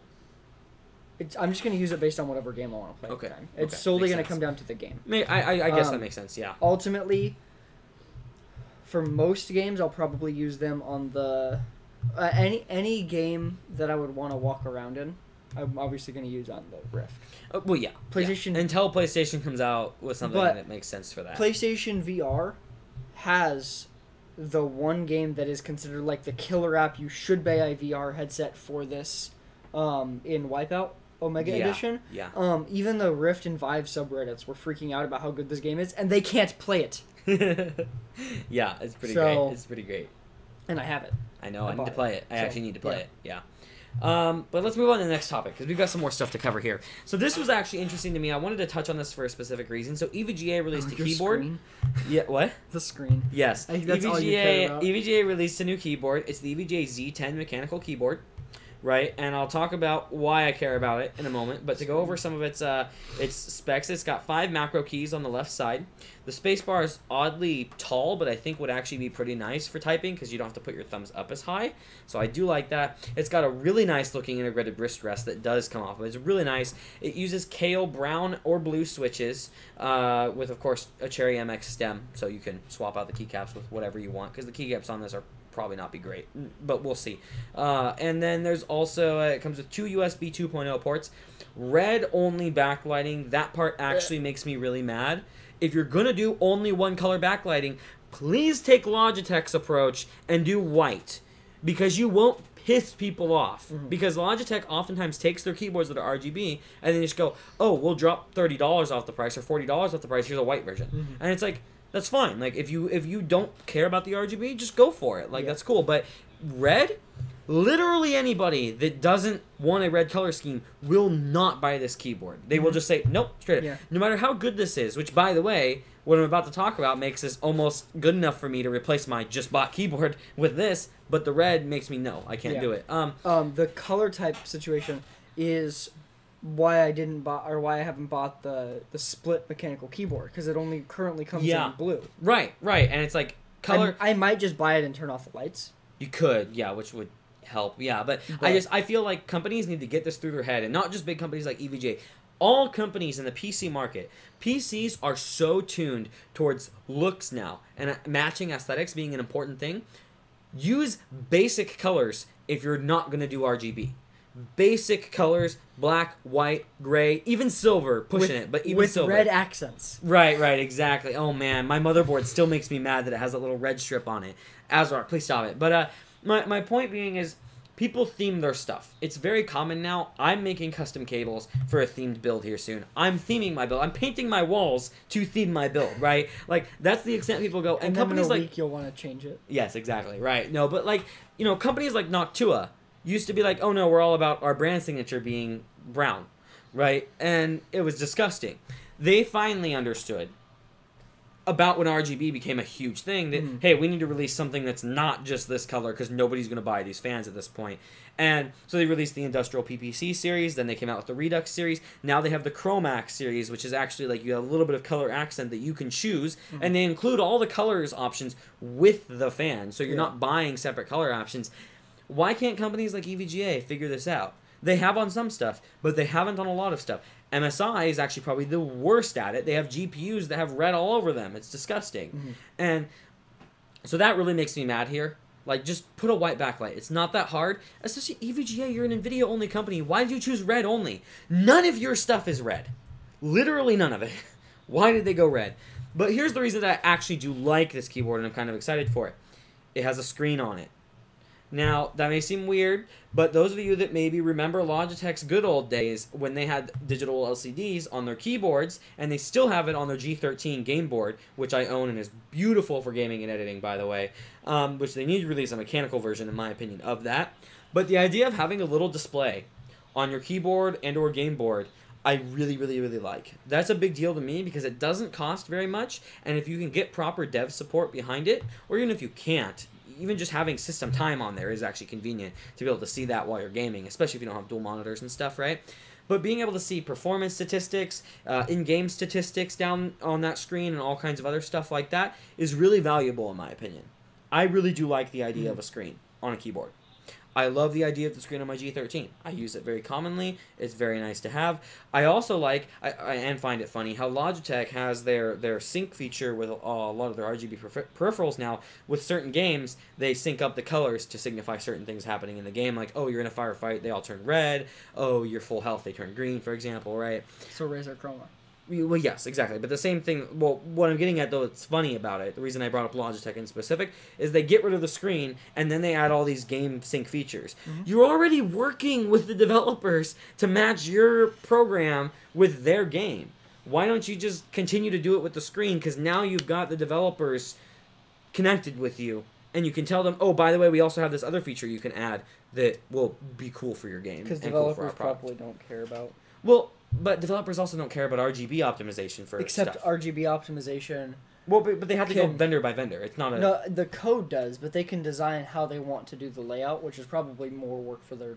They don't want to hire more designers. They don't care about their programmers. Yeah. They already have to have a ton of those. Okay, right. Yeah. And so taking the time to design the layout is like half the job when you have so many different actions. You have to figure out what you want to do. And so if they can just say, okay, well, we have this, throw it on every RGB keyboard. And I can understand that, yeah. It's just like, just do the programming now, yeah. Whereas if Logitech sells, one of their 4 keyboards with a screen, and that's only... But if more keyboard companies start doing this, then it would be a more incentive for the game devs. If more people want to buy it. Right, and that's true. It all comes down to sales. It does.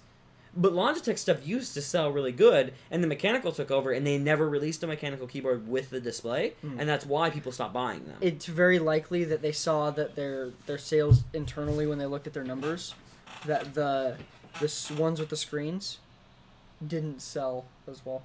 Well, I That's don't the know. only reason they would do that. I would like to see sales statistics on that, but that's They're going to be not gonna impossible to release that, hide. Yeah, to hide. I meant to say find. But anyway, Also, right now, if you buy this keyboard, you get a mouse for free. which is kind of cool. EVG's mice are actually pretty decent. Yeah. I guess it's just frustrating to me to see that EVGA is doing this, A, with red backlighting, and B, Logitech stopped doing it. And I guess the other thing is, in terms of getting RGB to work and in terms of other stuff... Does Kale have RGB yet? Yes, well, they have LED inserts, so you can do RGB on them. They don't necessarily come with an RGB-specific switch, I don't think. But, I mean, they have the little mount on them, very similar to Cherry's old RGB stuff before they come out with the actual RGB switches. But I guess my thoughts on this are the companies that make the peripherals do have to already put money towards the devs to make them customize things for their specific keyboard. Logitech's doing that with the RGB. Razer's doing that with their RGB. They're the only two companies doing it right now. They're not paying the developers to do that. They probably do have some kind of financial incentive. They probably to the did devs to do it. initially to get people on board with it. Well, right, but what I mean is But they they have to have spend the- money to have their people mingle with the other company's people. They have the stuff online for the dev kits for it. It's literally just, if you want to do it, you just go online and do it. Okay, that's a good point. That's a good point. But Like, the software's okay, I publicly could be available. wrong. I'm making an assumption here. I don't Yeah, I don't yeah. doubt that they paid initially to get people on board because it was an advertisement thing. Yeah, because Hey, that's we've all it got really these is new we can games. sell more because it works with Fortnite or whatever. but it's right? also a back and forth because if they work on this project with them, but then they're advertising, hey, your game yeah. has this functionality, so when we advertise our motherboards, our mice and keyboards, Yeah. we'll advertise your game with it. Then we don't have to exchange money. Right, and I guess that makes sense. Also, I just wanted to say, FYI, Joel says hi. He's like, it's been a while since he could catch a stream. He hasn't been on a while. Nice to see you. That's going? excellent. He says he appreciates us. We appreciate you too. Yeah, um, appreciate you. appreciate. Someone's So, at your front door. oh, somebody's at my front door, guys. My phone's going off. Oh So no! annoying. I hope this doesn't get loud. Yeah. So anyway, all right. So we're gonna jump into the Samsung QLED 120 Hz FreeSync monitor. Wait, TV. not a monitor, a TV. I Well, said monitor. it doesn't have a TV tuner. Okay, we're not gonna get into that argument right now. If it doesn't have a TV tuner, it's not a TV. That's the differentiating factor. A lot of TVs don't have TV tuners now. They're just not. They're displays. It's a They're not TVs. genericized term. Then they're not monitors. What Why? are they all BFGs now? Huh? Or are they all BFGDs now? No, that's just a term for that G-Sync ones. I know, but that's the joke. Is I don't understand. Like they're TVs. It's like, can we not argue How are about they whether or TVs? not it's What makes them? What is the differentiator to you between TVs and monitors? No, to you. to me? Oh, Yes. to me is just as so. A lot of it comes down to size, Okay. but also display inputs, latency, and that's most of it there. so then Size is the biggest So one. then is Nvidia's thing just TVs? NVIDIA, yeah, it's still a TV. It's still a TV. It's big. It is primarily HDMI driven. It's a TV. Versus, like, you look at, like, a let's say a 27-inch or a 32-inch gaming monitor, or a monitor in general, professional monitor. It's going to have more display ports, less HDMI focus. It'll probably have a USB hub on it. That's more common. It's smaller, obviously. And various other things, right? So, it's like, yeah. Now, see, television is something like, let's see here. Television is a telecommunication medium used for transmitting moving images in monochrome. Yeah. So, or in color, or in 3D and sound. But like they Point have is- 32-inch TVs and 32-inch monitors. Okay, they do. Right. That's why I said that's the biggest differentiation to me. But there are still other aspects that go into it. Latency is one of them. You look at like even a 28-inch TV is going to have horrible latency. But they generally have speaking. monitors with horrible latency. So let's talk about the Samsung QLED monitor. So it's 120 hertz Display. FreeSync TV Display. monitor. Hey, at least you called it that. I said I've been going back and forth each time. But anyway, so first off, it's so the FreeSync seems to be becoming a bigger thing with Samsung. That's something I want to mention before we even get into the specs of this display in specific. Samsung is releasing more and more FreeSync displays and not G-Sync displays. They're not on the G-Sync bandwagon, and I appreciate that because of So far, only monitor specific companies. No, are. I know. Yeah, but Samsung, I mean, like Asus and stuff isn't monitor specific. Ultimately, they just don't make TVs as well. That's what you're saying, like display wise. Ultimately, though, I think that the big difference is that mainstream consoles support FreeSync. Yes, and that's a big deal. They just sell for the mainstream. And they do. I also, though, want to say, I think display manufacturers need to push FreeSync harder so that NVIDIA stops using their monopoly power to overprice G-Sync monitors so they can make a profit on every G-Sync monitor. They're not going to. They literally do. No. They make $200 every... Oh, you're saying they're not going to do what I want. Fold. Okay, sorry. The other thing with G-Sync is being able to control the panels. That way they have a consistent experience. Right, but... That way they can say they're better. True.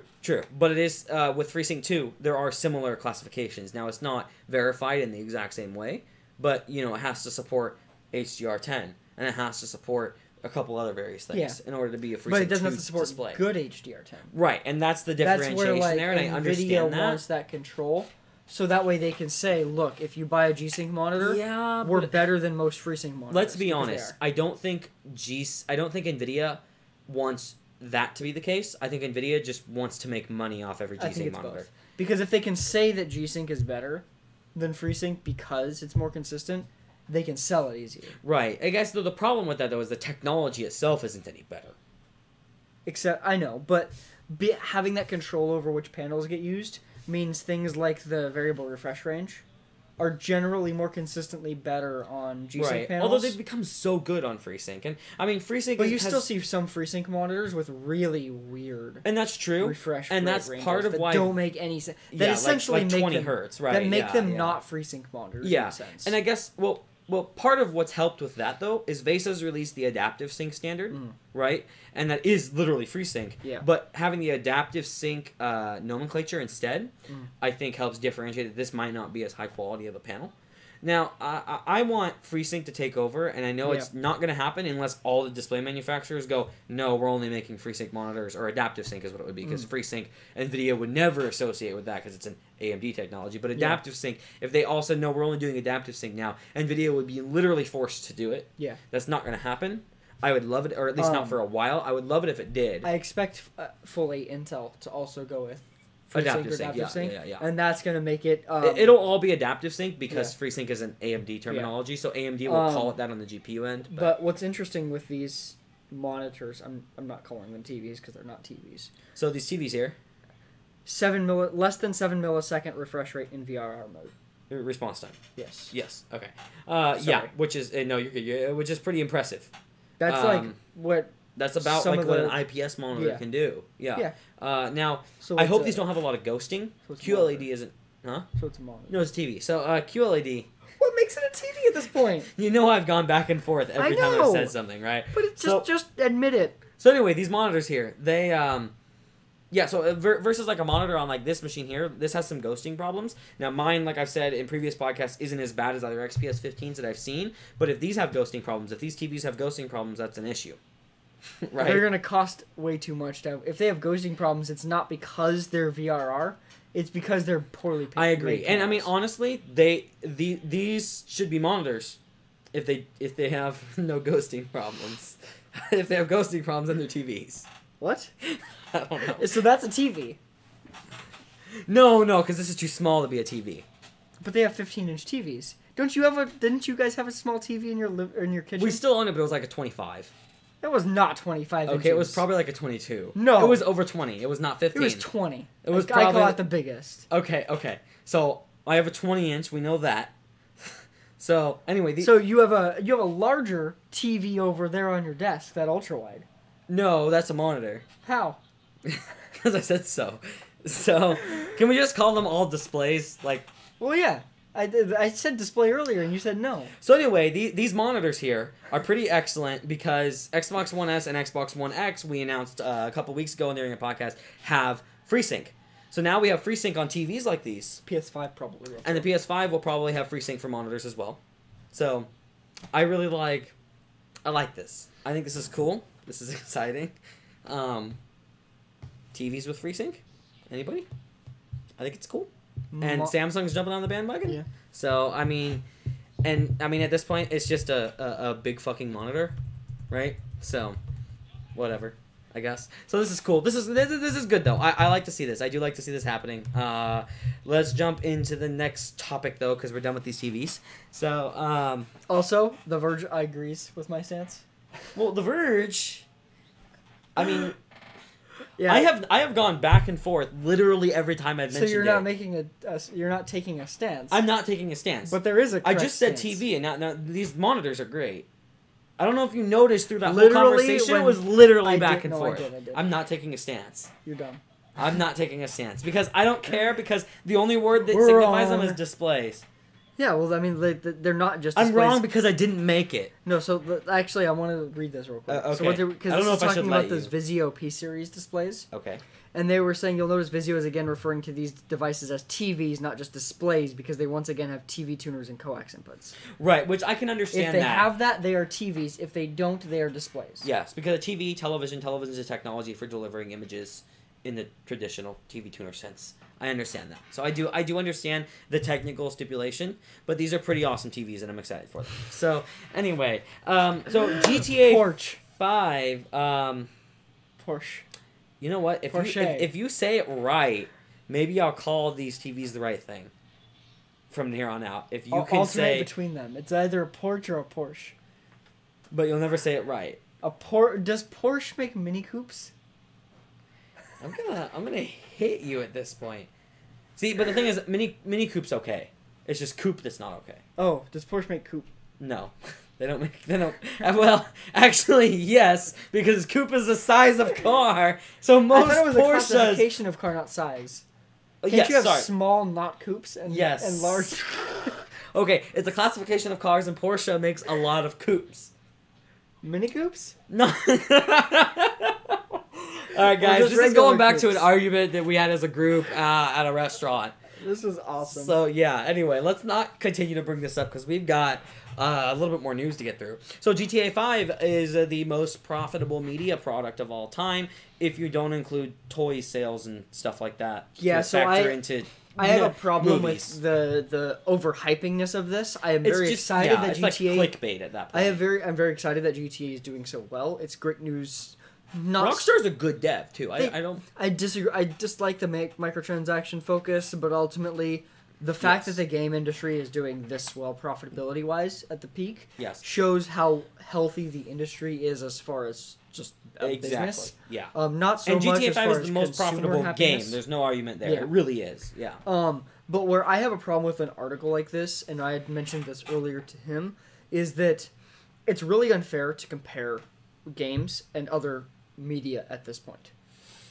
It's great to see that games are doing so consistently well. Now stop comparing them, because games are so far past that because you pay more up front. Like, let's say you're gonna see a movie. Most people will see it in theaters once, or they'll wait for the DVD and rent it. Right. So you're looking That at means like you're paying $10. You're paying between $1 to rent it and $10-15 if you live in expensive cities to go see it in theaters. Right. Right. And if you buy it on disc, at most like 30. Yeah, so let's say you're the hardcorest of consumers. You go see it in theaters twice, and you live in San Francisco, and then you buy the movie. You spent $60. Okay. It's a rare niche Right. scenario.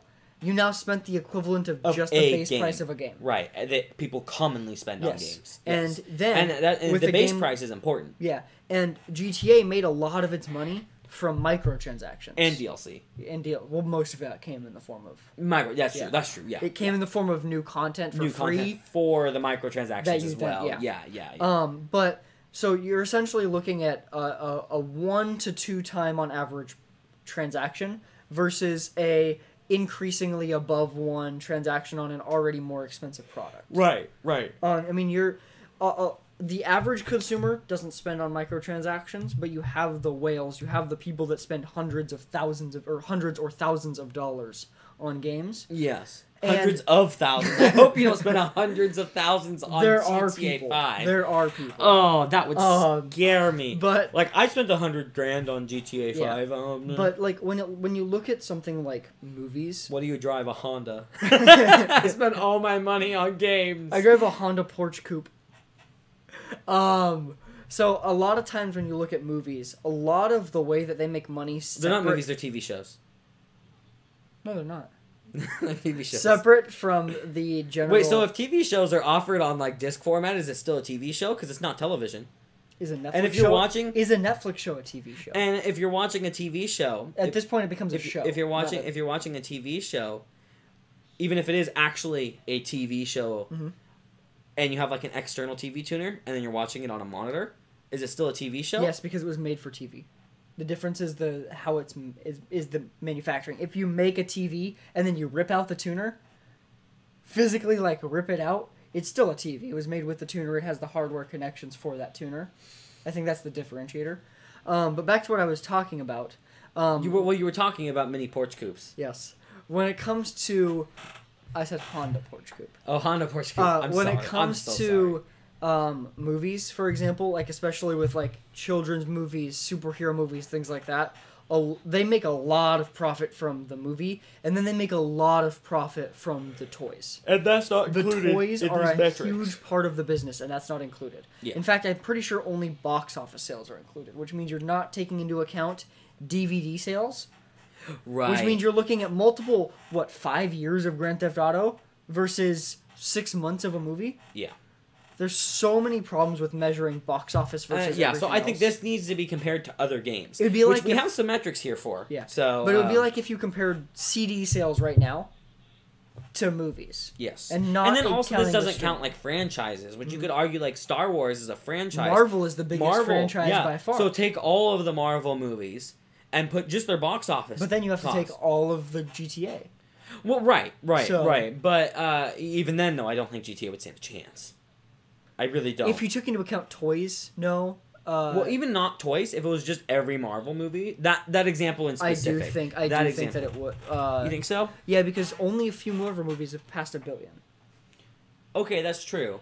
But I mean, let's say 3 Marvel movies have passed $1 billion. They're already half of the way there. Half of GTA, just GTA 5. Okay, right. If we're talking full series. GTA 4 probably only approached $1 billion. GTA 5 has been a lot bigger release. But then you also have to take into account when it comes to like the older games, they already did fairly well. But then you also have the mobile re-releases of things like San Andreas. Okay, that's true. That's true. There's a lot more that goes into that. That's the problem with stuff like this is you're only comparing the basic easy access stuff on the surface. You're not comparing the full details. Right, and that's a good point. Because like let's look at Spider-Man: Homecoming. Yeah. Marvel made $0 from that movie. Yeah. It was a Sony movie. Sony did all the production except for some assistance as far as creatives from Marvel. But Marvel made a ton of money from that movie because of toys.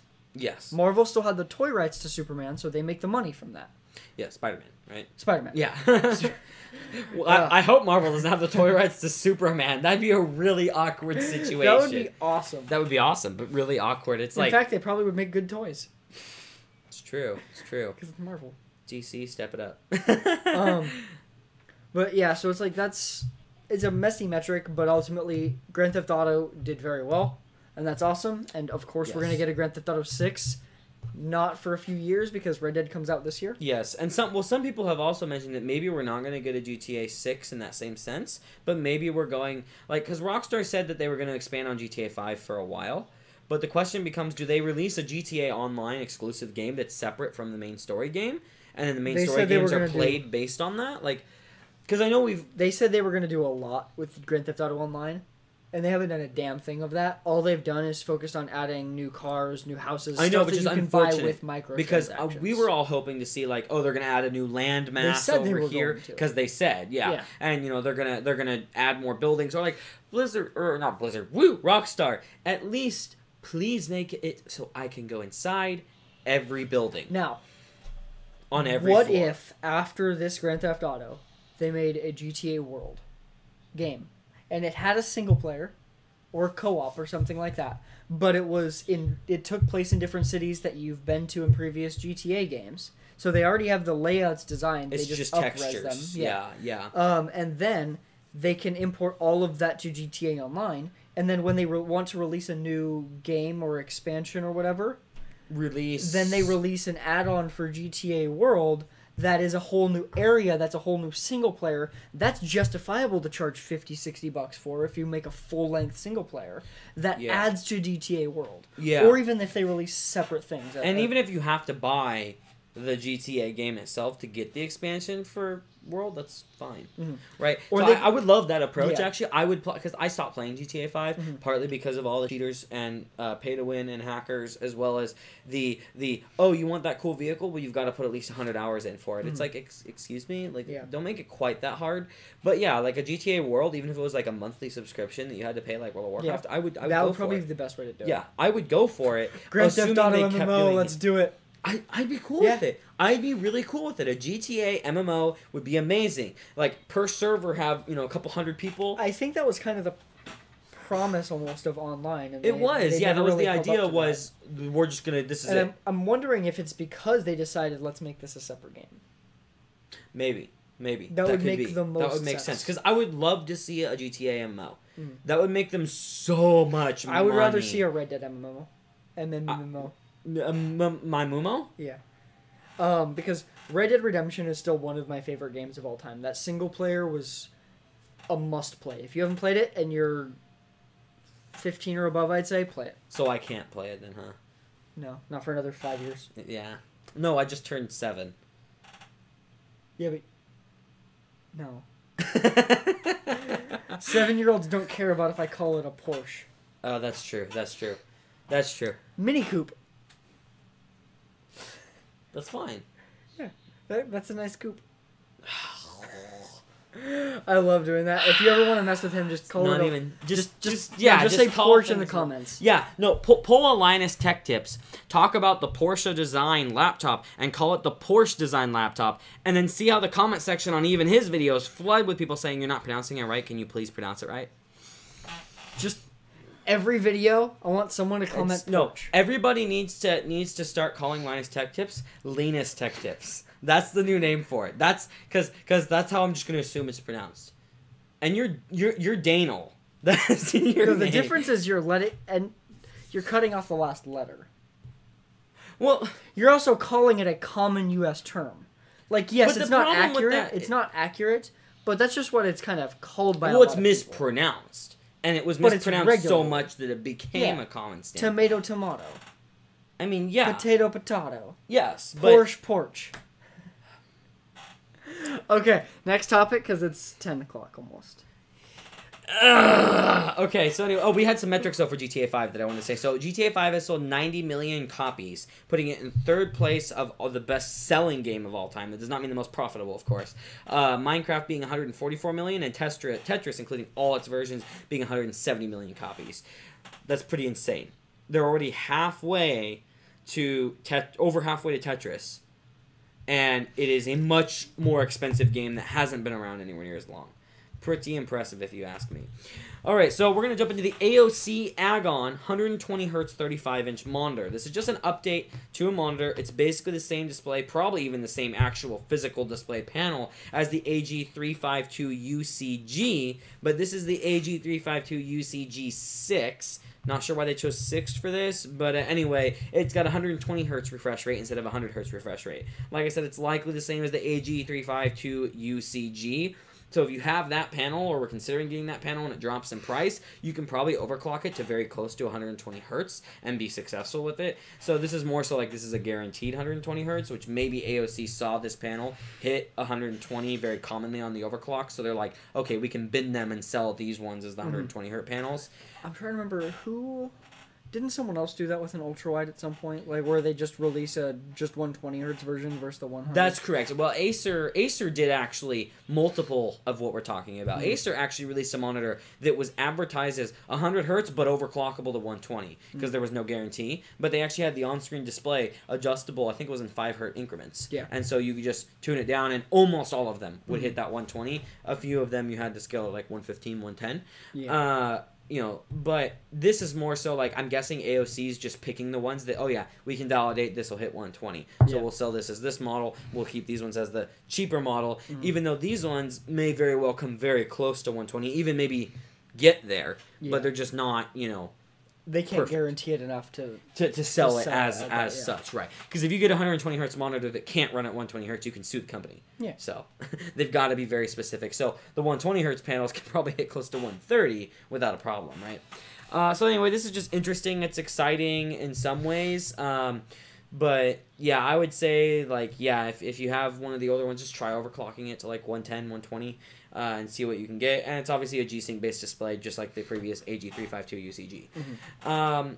Hulu Spotify thing happened. This was interesting when you told me about this. So I first heard about this from the notification I got in Spotify, where they were offering me a Hulu trial, and I was very confused because it's 99 cents for 3 months for Spotify customers that have not had a Hulu account in 12 months or more. So if you've never had one, or if you canceled your subscription 12 months ago. Yeah.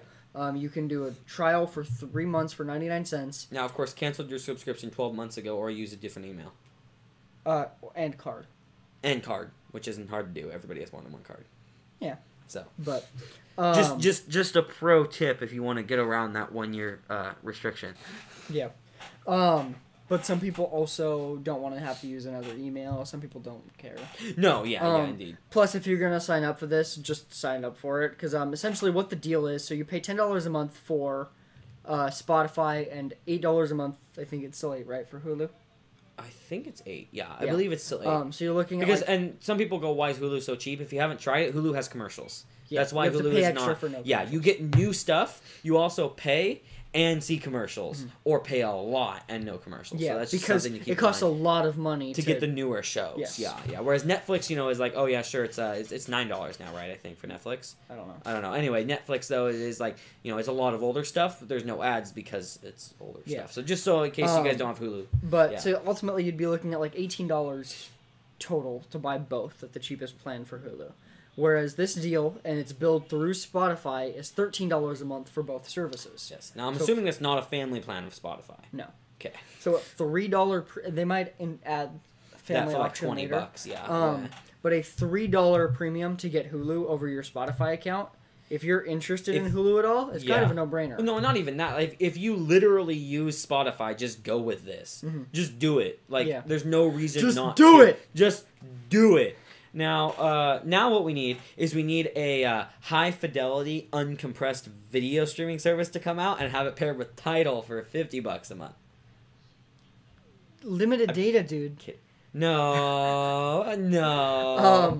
Now you've got to have at least like 100 down to play the video. The even more interesting option, in my opinion, is the student deal for this. Yes. If you go to college and you have a college email, $5 a month for both services. So you know what makes me question this though? I still have a college email, but I'm not registered.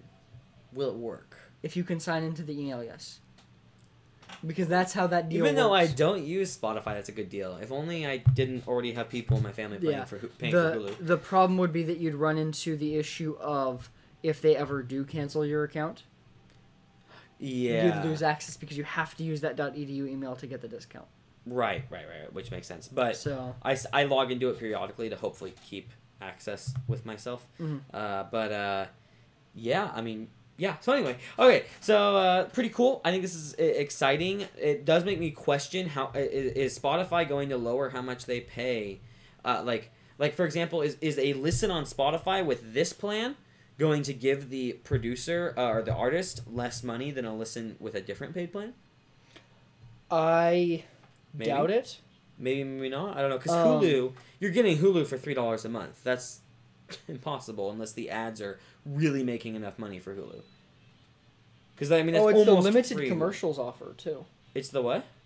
Oh, limited commercials, not no commercials though, right? No. Okay. Let me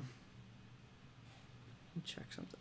But no, I doubt they would. I think they're just gonna make less profit to get more signups. Because if you can do this, if you can get more signups, then the less profit per customer makes up for it because of the bulk of customers. Yes. Yeah. Okay. Because this is now an enticing deal for both companies. So both companies, if they can get more subscriptions, can afford to make a little less profit per. Yeah.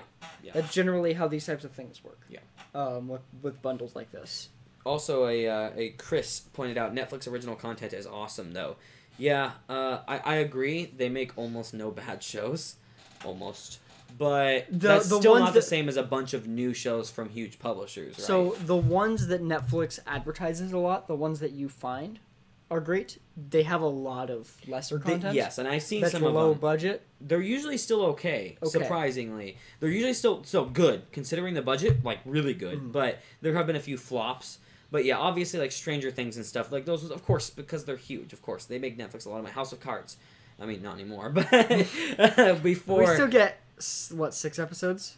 Yeah, I think it's 6 to end the series, which I'm okay with. I'm going to be sad when the series is over, because I liked that series. Why'd you have to go be a pervert, Kevin Spacey? Anyway. Yeah, he's under criminal investigation now.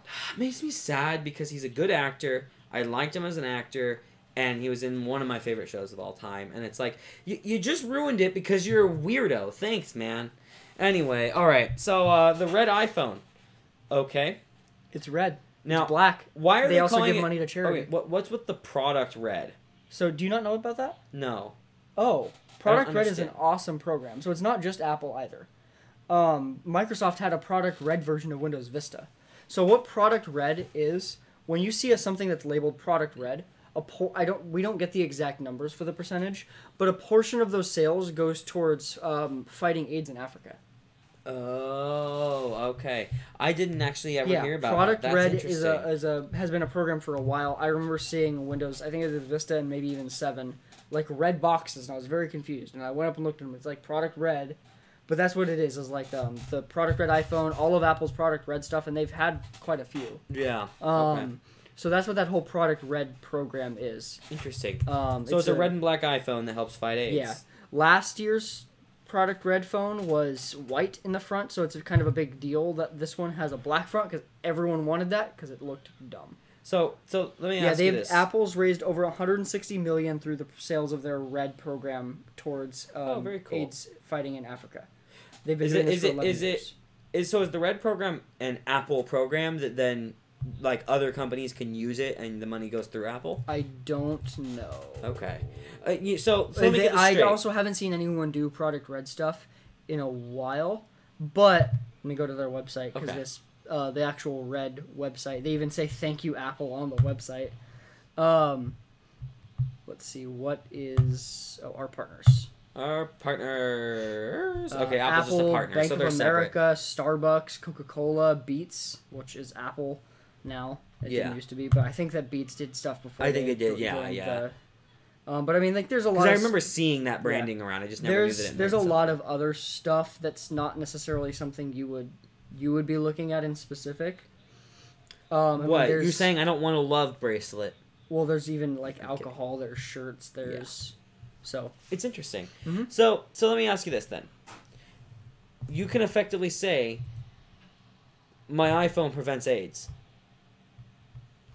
My iPhone helps prevent AIDS. So in that case, do you have a lesser chance of infection if you buy this iPhone? No. Oh. Why you need to know that, I don't know. No, I'm not saying I need to know that. I'm wondering Sure. if viewers need to know, is this an AIDS repellent? No. I'm just kidding. Okay. It's an Ethan repellent because he'll see an iPhone and be like, well, I mean, and a red iPhone? Even more. Ugh, no. I mean, that's an iPhone. It's kind of gross, but it's not a red iPhone. Red's disgusting, okay? Red's a horrible color, in my opinion. Why do you think I'm painting the walls? What are you pointing at now? everything red in your bedroom. Okay, so you're just gonna... Wait, I thought you were Team Red. I'm gonna... Yeah. So Gmail Gmail's getting a redesigned. redesign. They're redesigning their Gmail. Gmail's redesigning... Wait. Are you having... Do you smell toast? Wait. Okay, let me just speak since you can't. I did that on purpose. So, Gmail notified specifically their G Suite customers today that they are going to be redesigning Gmail. I got this email. So is Gmail redesigning Gmail or is Google redesigning Gmail? The Gmail product team is redesigning Or is Gmail redesigning Google? That would be crazy. They bought Google. Okay. Let me get through this because... I'm sorry. Yeah, it's about time for us to get off, isn't it?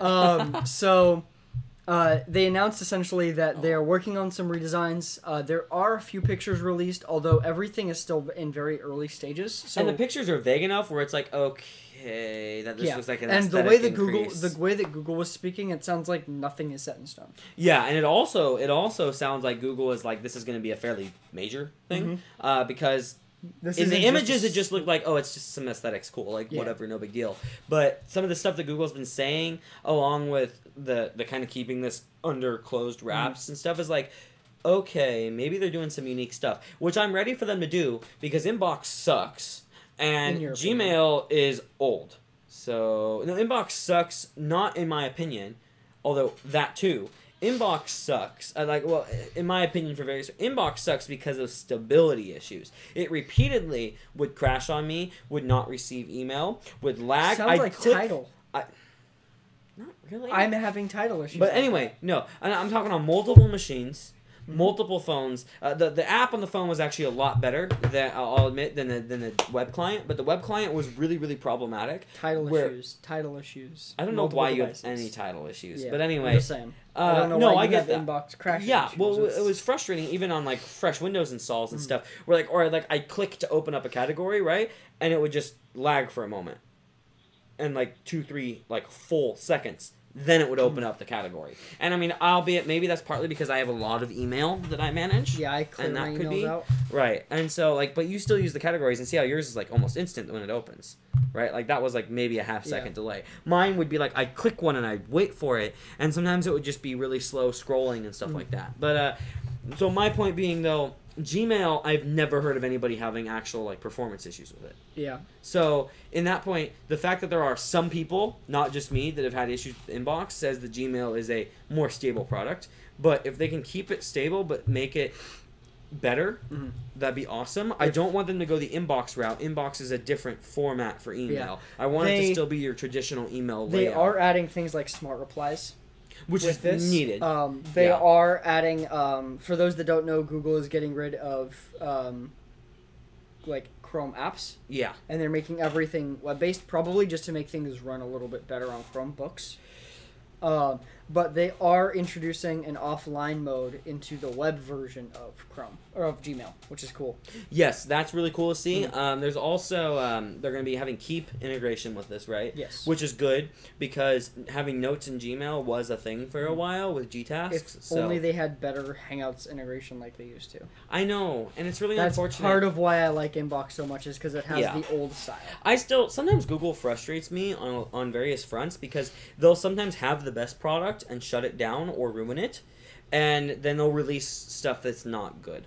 Let's take a great example. Hangouts and Allo. Allo's great in the market it was built for, right? But bringing it to the US was a horrible mistake. Shutting down Hangouts for the consumer market, not really, you can still use it, we all use it, but in that same sense, right, of making it not really your main messaging platform that comes on the phone, horrible idea. But why to are be you fair, including Allo doesn't come on the phone. No, that's true. I think that Google... There are some phones that include Allo, but the majority don't. But it's not required. No, right. I think that in the US, OEM Google optional. is trying to push for enhanced messaging.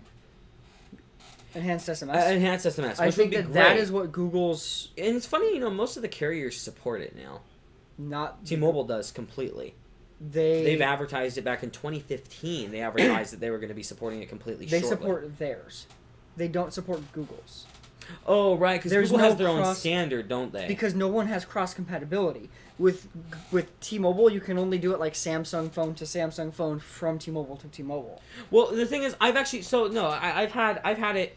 Okay. The full feature set. There's some stuff there's that some works stuff cross. I mean, for example, I tested with my brother who's on Sprint, and I tested sending him text messages, right? And even larger ones that were multiple messages were almost instant. So ones that were smaller, I'd tap it, it was less than a second, they'd show up. That's even a lesser part of the benefits of this. There's a lot of features that play internet-related features that go into enhanced messaging. But, I mean, I guess my point is SMS has gotten better in itself. Yeah. And I want to see the next step. I do.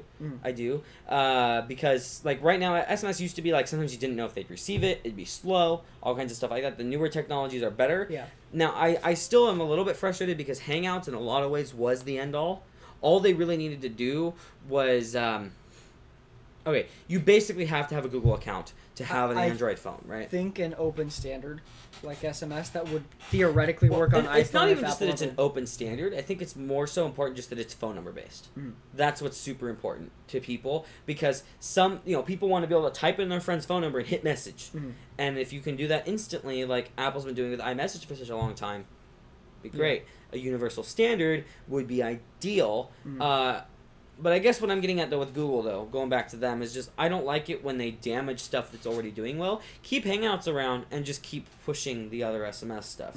But, like, don't say Hangouts is a business thing now. Like, it's dumb. Yeah. Don't remove Chrome apps. I mean, we've had a conversation about that. We won't get into the debate. But I think removing Chrome apps, in my opinion, is a little bit of a mistake.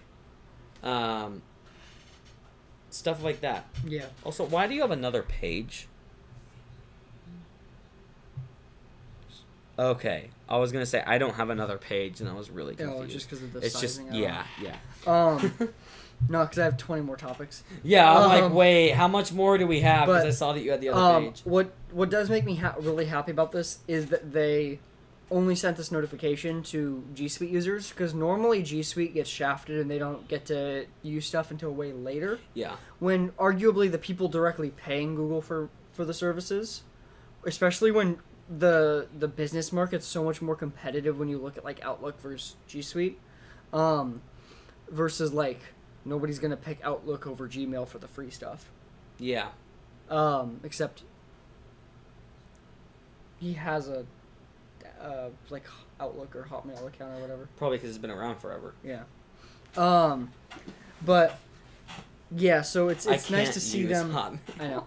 It's nice to see them getting the first access to this and ultimately the say in how this goes forward.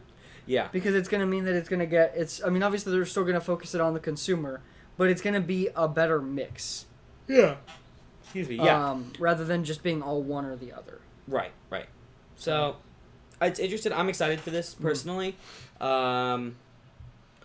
Google delete Allo and Hangouts and make something good. Just kidding. Hangouts is already great. Allo's horrible. So there's 20 messaging standards. We'll make a new one to be better than all the rest. Now there's 21. And then we'll do it again. I think it would work. No, there's an actual meme about that. Is there really? Yeah, there's like a picture of like, there's WhatsApp, Facebook Messenger, Snapchat, Hangouts. All of these suck. I'm going to make my own. Now there's just another list. And you know what's so problematic about that, actually? I do hate that in some ways. Like, having a couple different social media things is great, but there's no reason that I should have a big folder on my phone for all my messaging apps. Yeah. Now, it's one smaller because I deleted Allo because it's horrible. Oh, man. Me, him, and the entire group of friends that we have tried really hard to use Allo as our main messaging app. And by tried, I mean we used it as our main messaging app for, what was it, like 6 months? Mm-hmm.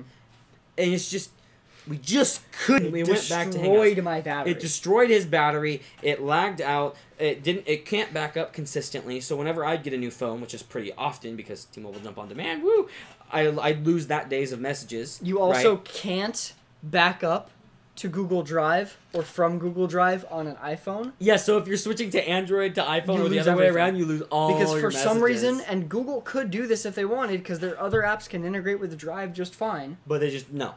And it doesn't pull texting data. Yeah. But it only allows you to back up to Apple's more evidence that it was built for more like the Indian market where iPhones aren't really popular. Yeah.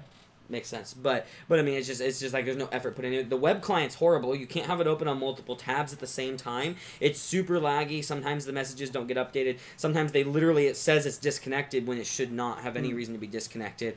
Like I said, it destroyed his battery life to the point of being unacceptable. Unusable. Unusable, yeah. Like sometimes 20-30 minutes of it would be half my battery. Literally 50%. Literally not kidding. On the Pixel 2 XL. Yeah. Most up-to-date version of it. Weirdest thing. I didn't believe it at first until he showed me screenshots. It's the weirdest Multiple thing. days in a row.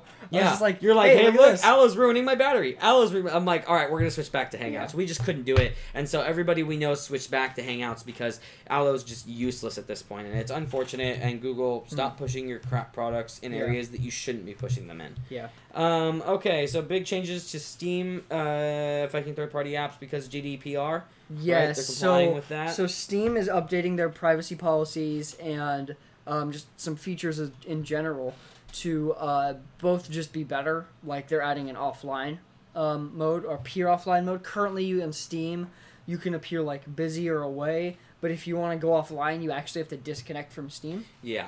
And they're adding the ability to actually appear offline where you're online, but you're not showing online. Yeah. Like if, consoles have had for 10 years. Yeah. And most other applications are finally getting. And so it's nice to see this.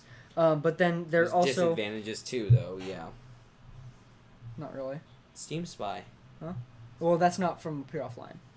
Oh, sorry. I meant GDPR. Yes. Yeah. Sorry. But I went too so broad with GDPR, they're making changes. We talked about GDPR before. This is the massive privacy rule in Europe.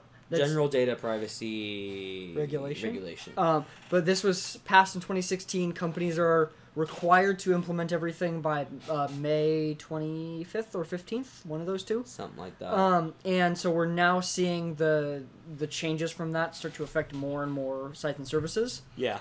And with Steam, they're going to do what a lot of places are going to do and make more of your information private by default, meaning that third-party apps and scraping services can't go gather a whole bunch of data on people. So does this mean SteamDB.info is going to be not a thing anymore? They haven't responded other than stating that you have to set your account to be public to be able to look at the info. Like, I checked my information and it said... Because I need to know my Steam value of all the games that I don't play. The thing is that with these services, you can make your account public and they will work. Steam Spy is similar as well, where you have to make your account public. However, Steam Spy is just shutting down. Which they is announced crazy. that they are not going to be operating anymore. What was I going to say? Steam Spy, SteamDB, GDPR. Those Yeah. are all really So- good words. I agree. Actually, those are good words. Yeah, we are going to see a lot more sites make changes like this. Steam is actually doing things a little bit early, relatively speaking. Games are no longer publicly visible by default on Steam. If this is your profile, you can change this in privacy settings here. Mm-hmm. So that's new. That's already so new. it's off by default. Essentially, and this is going to be the case for most sites and services, public information is going to become opt-in, not opt-out. Did you do that? No, that's them. Account value. No, that's trailer war Infinity. I know. I'm kidding. I know you know. But yeah, opt-in is going to be the go-to going forward on a lot of sites and services. So, which is okay, I think. There's even talk about regulation like that in the U.S. It's very unlikely with our current government.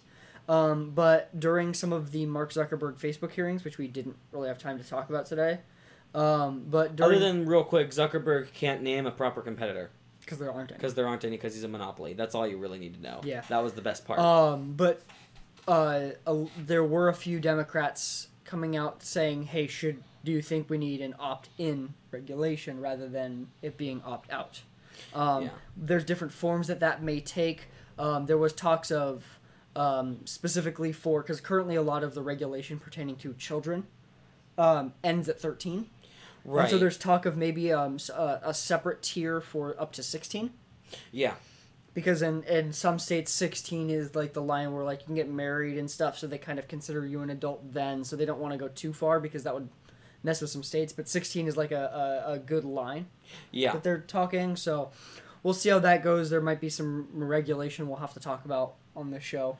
We will Further, talk about. Not just have to. We actually will do it. Yeah. And then other than that, the other new thing. So, the Federal Trade Commission has come out and said that void or warranty void stickers are illegal.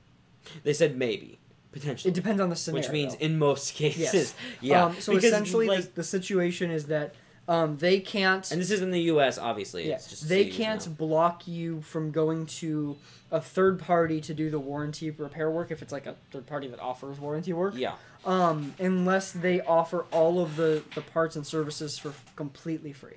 Because Yeah. some places will still charge you for warranty work depending on the terms of the warranty. Yes. The only thing they should be able to charge for is shipping, and then you just choose the companies that don't charge for shipping on the warranty. Yeah. But the thing is, when you buy a product, you should own that product. You're supposed to legally own that product. I should be able to take every aspect of my XPS 15 apart, put it back together. It doesn't work, and Dell replaces it. That's how it should be. Because I own this product, and if you as a company says, no, we can't afford to do that, then offer a worse warranty or charge more for the extended warranty, right? Those are your options. Don't just break the law. Just be like, hey, no, we can't, we just don't offer that warranty on that product. Just advertise it like, oh, we only offer a 6-month or 3-month warranty on that machine unless you pay. And then people are more likely to pay for it because 1 year is usually enough for most people, right? So I think this needs to stop being a thing. The reason that companies have gotten away, because it's been illegal for a very long time, the reason that companies have gotten away with warranty void if remove stickers and that whole idea of taking apart your stuff is who's going to pay to sue over a $300 product. Exactly. You're not going to break your laptop by taking it apart and then be like, oh, I have millions and millions of dollars to sue, Dell. Yeah. And then the people that maybe have the money, the very few niche, are going to be like, oh, I'll buy another one. Yeah. They're not going to go, like, why would you waste your money to sue the company over a $300 product when you just can go buy another one? Or even a $3,000 product, you can just go buy another one. So nobody ever sues over it, even though they should. Yeah. And maybe class actions could be made in some cases, but even those are hard to have happen in this situation. So. Yeah, so the agency has said that it sent warnings to 6 major companies and markets that sell automobile, cellular devices, and video game devices. It did not announce the companies by name. However, there was a statement, and some of the terms that they used indicate that companies include Hyundai, Nintendo, and Sony. Makes sense. Those 3 companies make sense. Yeah, actually, because they used some of the terminology for that are on the stickers, and they're phrased in such a way that are company specific. Yeah, company specific ones. Okay, so that makes sense. Like Nintendo says that this warranty shall not apply, whereas Sony's is this warranty does not apply. Yeah. There's different phrasing like that you can use, especially in the context of which field it's in to tell. Right. So. Well, I think that's everything we have for this podcast. We did over an hour, so that was pretty good. I think we've done over an hour. Or, sorry, over 2 hours. Yeah. Why did I say over? I meant over 2 hours. So, anyway, everybody, thank you for joining. Don't forget to check out all the links in the description down there to our Patreon page if you're interested in giving us a monthly contribution, as well as our email subscription list. I also just want to note to any long-term followers of the channel, if you're still watching, the reason there was no video on Monday, my birthday was Tuesday, and so my birthday party was on the weekend. I didn't have time to make a video, and I didn't have time to get one ready ahead of that. So that is why there wasn't one, not because I didn't do it. Also, he's old now. I'm old now, yes. Also, we are working, and by we I mean me, are working on coming up with a better, more formulated way of releasing videos. And so if you don't see content for like a ton of really quality content for a week or two, it's because I'm working on scheduling stuff out, because we obviously, as many of you that follow closely know, we haven't been keeping up here, especially on the article terms and on the article front with WordTechReviews.com. And so we want to be able to do higher quality content, but still pushing out the same amount. But we have to figure out a way to fit that into a time structure that makes more sense and is actually feasible and doable. Yeah. And still doing quality content. And articles daily is the new goal. That's like something I want to get done starting like next week. Daily articles between you and me. I think we can get that done. Also, Twitch stream Friday, maybe.